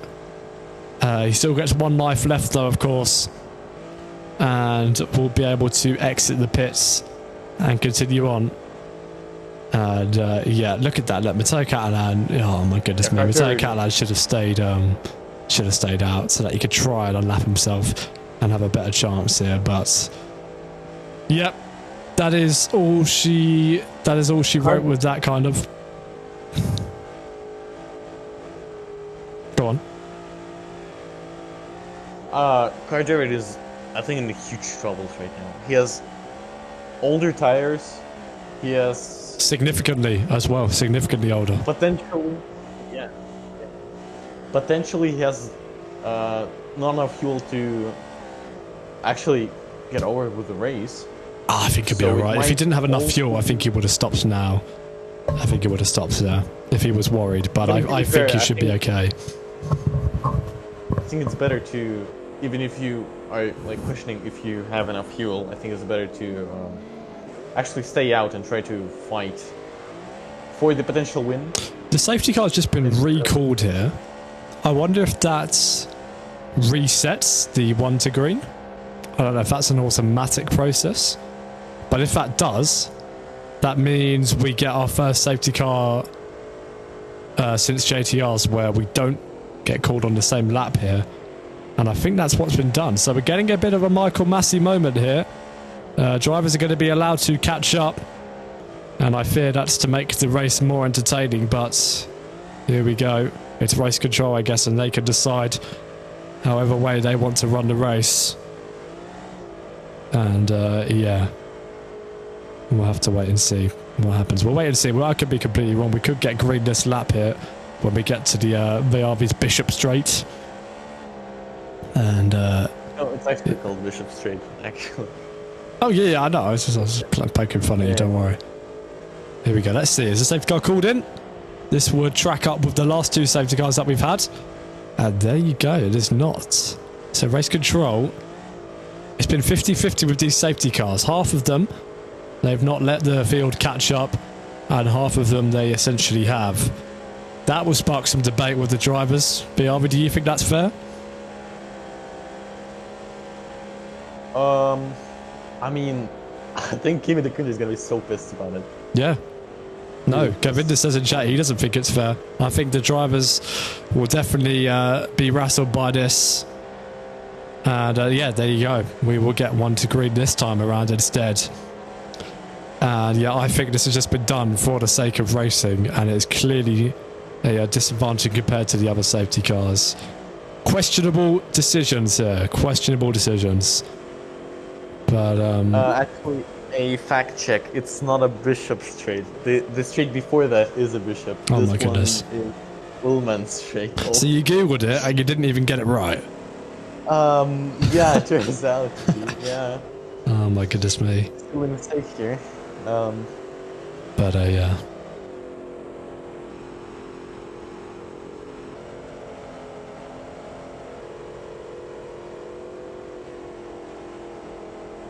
I mean, really nothing else to say.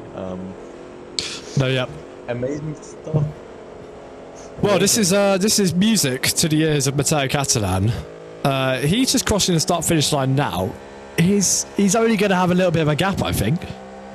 I think he's gotten quite lucky here. And yeah, well, we are on track to hit our... What was it? Did we predict 60? Wait, did we predict 60 laps or 80 laps? Yeah, 51. Yeah. Well, we're certainly on track. But yeah, Matteo is definitely going to get a slightly smaller gap than he would have. Maybe not as small as we thought, but because he's still got a whole sector to go here. But it's certainly the window opens for him, certainly. Although he's not got much time to play around with things. Right, back to the front. Will car driver let Jammy through for the third time, or will he try and fight this one? They are directly in a championship fight, P1 and P2. Although Jammy is surrounded by customers and alliances that he potentially does hold with the likes of Train and car driver. Tom GL will just drop back, of course, because he is not on the pace with these guys. And so will no Vienna. Matteo Catalan hasn't quite been able to catch up. And so let's wait and see what happens here as we head now round the last corner. Car driver likes to restart nice and early, and that will potentially bottle Jammy up. And towards the timing line we will go to start lap 55 here. We're heading into the final stages of the 2 hours of Sebring here. Will car driver go defensive as Jammy has got a rocket ship run up the inside? He goes into turn one. What will car driver do? Will they go side by side? Car driver tries to hang it round the outside, and he actually keeps his nose just in there for a second. Jammy has to be cautious about shutting the door. He doesn't send it down the inside this corner though, and now Jammy will start to break away. Train Raider will be looking to potentially hunt down car driver as well, as he's had his gap reset to the Canori Motorsport car. And things are looking spicy here, and spicier than our other restarts here with 11 minutes to go. Yeah. What do you think is going to happen? Oh, Train Raider almost runs into the back of car driver, and that actually sets him up for potentially a good exit here as they came almost to a standstill. Train Raider, which direction will he decide to go? He'll go to the normal racing line as car driver protects the inside line. Now coming down into this right-hander here. Train Raider holds it round the outside, wheel to wheel with car driver. Car driver has a bit of a snap and ends up giving that position back to Train Raider, and Train Raider positions himself back up into P2. Although car driver will say it's not over yet and will tuck into the slipstream of that red Scuderia Treno. I think, honestly, judging by how things go, if Jammy is not going to do any mistakes, I think he'll win. That was a huge slide for car driver in the back, and that could disrupt his chances of launching another attack here on Train. He's now just 7 tenths behind the Scuderia Treno, and this next corner is definitely not one of the Canori's strongest, so we'll have to keep an eye on that gap. But what would you say? Jammy's got this one wrapped up, will you say? Yeah, basically. If he's not going to do any mistakes, I think it's safe to say that it's Joe over for car driver. Potentially so. Car driver still has a Train Raider to clear as well. And look at that. The roll bars on that car must be so loose. He was pretty much freewheeling it through turn one. And well, whatever works, I guess, for these individual cars. If that's what works for car driver, then that's his solution. But you can just see how bumpy it is as well, by the way. Just with how much this rear-facing camera is shaking. And car driver, I think, is going to get a great chance here. Potentially coming down into the hairpin. He is not far back at all. Will he go for the lunge? He does not go for the lunge yet on Train. And he will have to wait for his next best opportunity. Pretty spicy. The podium positions have not been settled here yet. Spicy, yeah.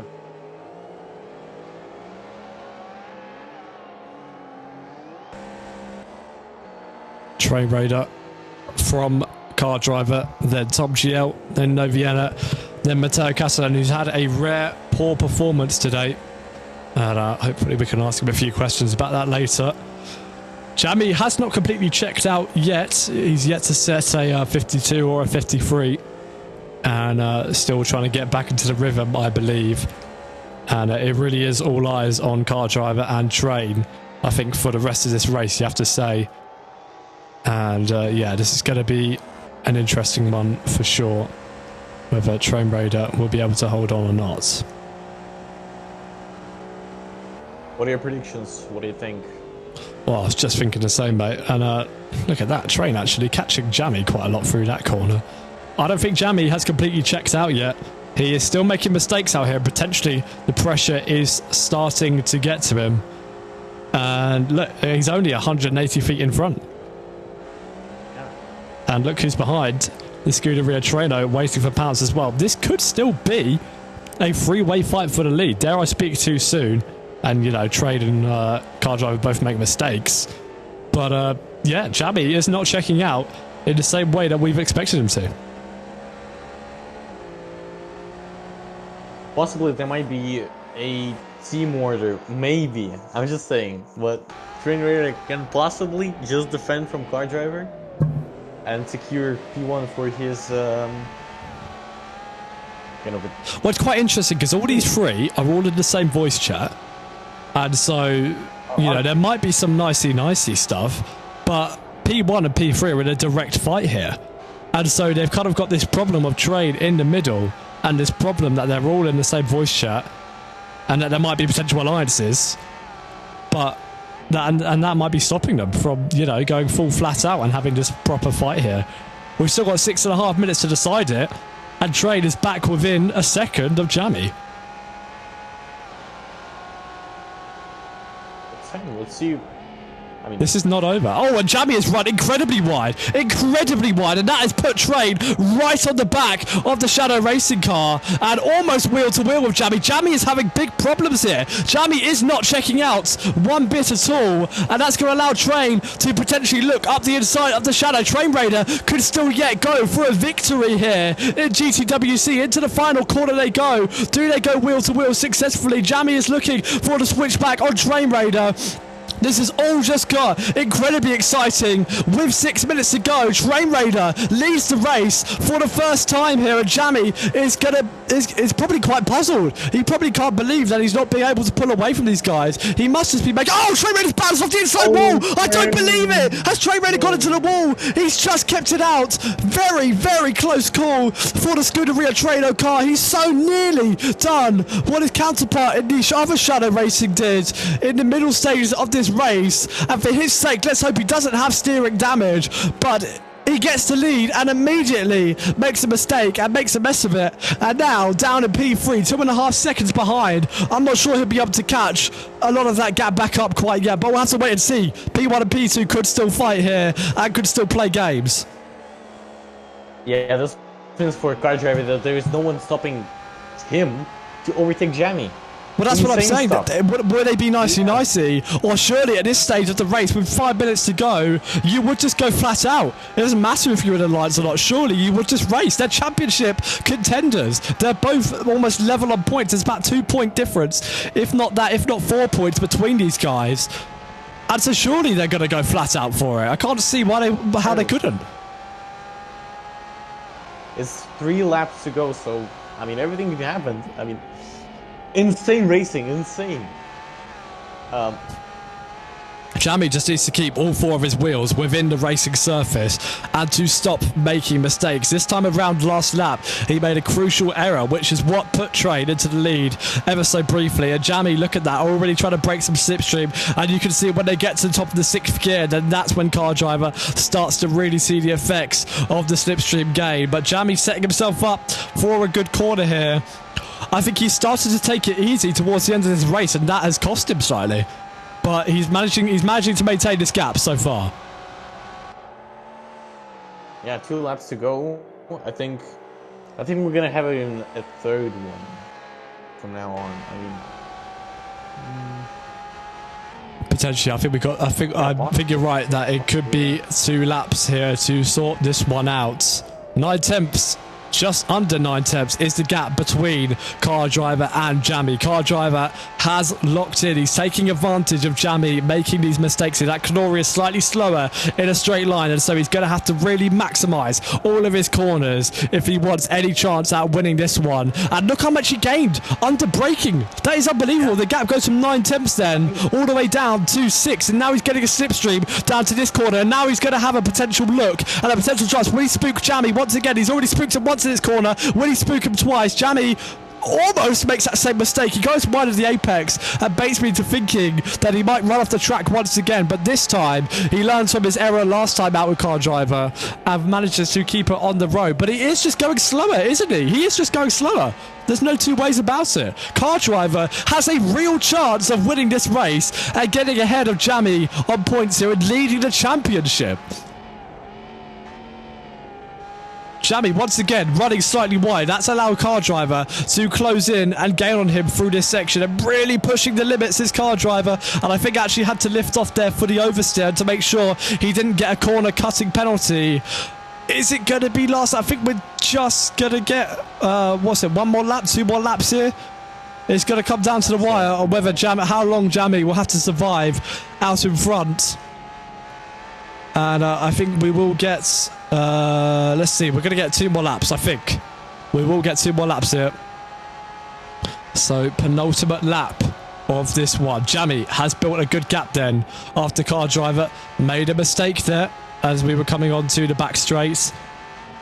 But he will now continue to push hard and rebuild that ground. Just makes it even more exciting.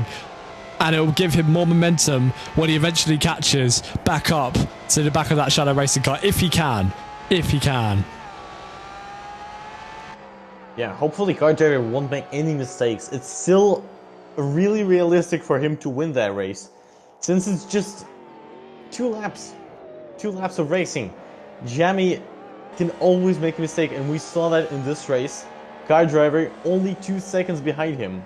Exactly, he's gaining little pockets of time here and there, and he's gained almost 3 tenths coming out of just this corner alone, even with the worst straight speed. Look at that, Jammy's so wide of the apex. Once again, it might be giving him a better exit, but he is losing time on that entry. He has to be, and you can see the gap now back down to 1.3, and the Britishman just needs to keep it together out in front because Car Driver is breathing hot steam down his tail.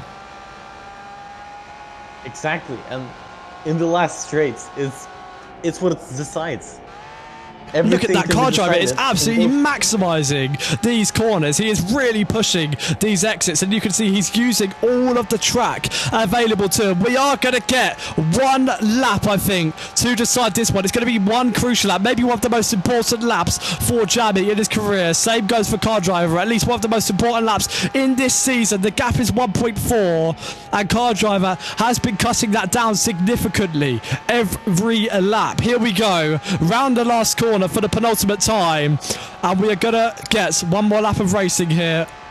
Something like 4 kilometers is what Viavi said before the start of this one. Jammy and Car Driver both through turn 1, pretty nicely done. What is the gap? It's 1.5 to begin with. What is it on the exits? It's 1.6. Jammy had a better corner this time around, now tracking them through the rest of sector 1 as they make their way towards the second straight here. Does Car Driver have a better sequence of corners? Kase has just set the new fastest lap and pinched that extra point off of Jammy down in P6 there, and he's definitely not coming away empty-handed. But look, Jammy has had a better sequence of corners, and he's got 1 hand on the race win here. Yeah, Car Driver, I think he's getting a little bit nervous. 1.9 seconds. Come on. I know he's gonna win. I know he can win. That's the thing. And it's just less than a half lap left. Jammy everything can happen here. Might be getting Jammy flashbacks to the one time that he made a mistake on the last lap as well, and that cost him a championship back in season 5 in the good old BHM days at Bathurst. And I think Jammy Looks like he might have got this one sealed. There's still one more sector here where he can really make some big mistakes. We're not going to speak too soon. We could still even have track limit penalties. I don't think we will know this one until we get across the line. That's how it played out for the last endurance race. So we will have to wait and see as we make our way down the back straight for the last time. It is Jammy who I think is going to win this one on the road, but we will have to wait and get confirmation. The Shadow Racing car has once again done everything he needed to this evening. A couple mistakes here and there, but he's been the one with superior pace and superb pace out there. And after 62 laps, Jammy will be the first car to cross the line. Does he win the 2 hours? He doesn't. He doesn't win it. According to the timing, it says car driver has finished P1. Is that accurate or is that not? The leaderboard says Jammy has finished P1, but in the chat it says car driver has finished P1. Where has Jammy really finished? I think we have to assume it's first place, and that is it for Shadow Racing, I believe. Jammy wins the 2 hours of Sebring. He's doing celebratory donuts. He certainly believes he's finished P1. That's what the timing tower says. And a brilliant 2 hour stint completed for Jammy. Superior pace over absolutely everybody this race. And a well-deserved loop in the runoff at turn 1. And a bit of confusion at the end there, but there we go. I believe it is Jammy who has won this one.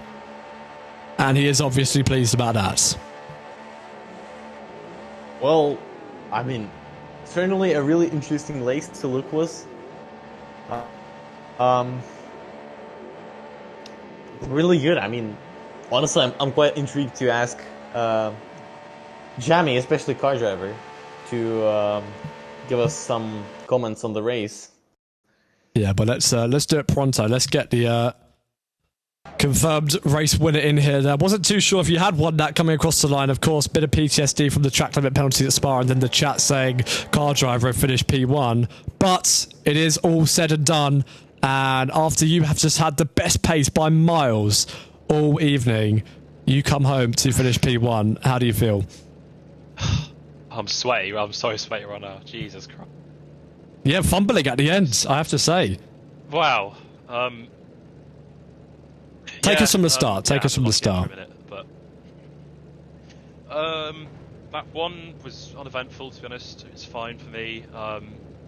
Yeah, it was just a little bit of carnage. And then it was just all going. It was all smooth sailing until until my mouse ran out of battery in the pit lane. But well, I'm all for it. Spice it up a bit. Then yeah, it was just a mad sprint to the end with car driver and train. It was unfortunate with train in turn 1 because yeah, he had some good pace. Very fun race. GG's, especially to car driver and train. Really enjoyed that one. Yep, so that's now the leader of the championship for you, and that'd be car driver in P2, which is not a bad recovery considering how Canori have started their season. Not sure where your teammate will be after that. I want to say maybe P3, around P4. He seemed pretty confident that he can still run things back here and stay in the championship fights. But secretly, are you happy that that gives you at least a 10-point advantage over him? Yeah, absolutely.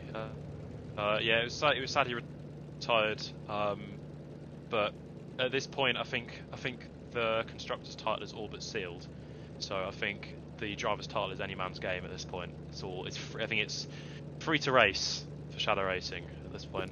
Yeah, but a couple thoughts on Cassay's well, disaster class towards the end. Several collisions with the wall, and just many more mistakes than usual. What do you think happened with him, and do you think he's still in this fight? Yeah, he's absolutely still in the fight. It's jokes to not even consider him. I mean, yeah, he's a quick driver, got a very quick car. Yeah, I mean, I knew the Shadow in the Treno would be quite strong around here, just to have had the dynamics of the car. But yeah, I mean, he said himself he was complaining pre-race. He had really good one lap pace, but he said it was quite difficult to maintain that with how pointy that car is. And especially for 2 hours, let alone the 45-minute races we have normally.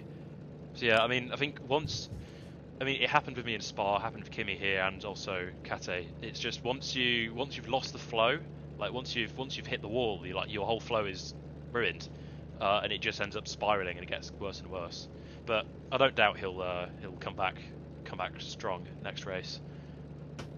Yeah, well, great result in the end, and a few mistakes along the way, but you were certainly the quickest man and the man to beat all weekend long, let's put it that way. So, yeah, great recovery as well, considering where you were in practice, let's say, this time last night. And, yeah, well done. I'll talk to you later. Yeah. And, yeah. So, yeah, just a well-rounded 2-hour endurance there, to be honest. Any final thoughts from yourself, Arvi? I think this endurance race was the one of the endurance races. This is the type of endurance races that we all kind of wanted to see here. I think this is what BeamGP really needs to look out for. Yeah, it was like perfectly entertaining, you know. It wasn't too crazy like Spa. Yeah, it wasn't too crazy. There were some crashes, there were some controversy. There was a moment where we doubt, is the leader that should have secured a slam dunk, is he still gonna win? There was a last lap fight, and there was a certain mistakes that Drive has done, but I think this is what really needs to be done in BeamGP. Yeah, 100%. I have to agree there. That was a brilliant and fantastic race, and a big thank you to everybody that joined us for the entire thing. And best believe race highlights will be posted within the next few days. So my thanks to everybody who stuck around. My thanks to VRV as well for joining me in the commentary box once again. And we will see you guys all for the next round of GTWC, where we will head to, let me look really quickly. We will head to, let's see, Bahrain International Circuit. So that'll be next week. So make sure you join us this time next week for that race. And I will catch you guys all then. Thank you all for watching. See you next week.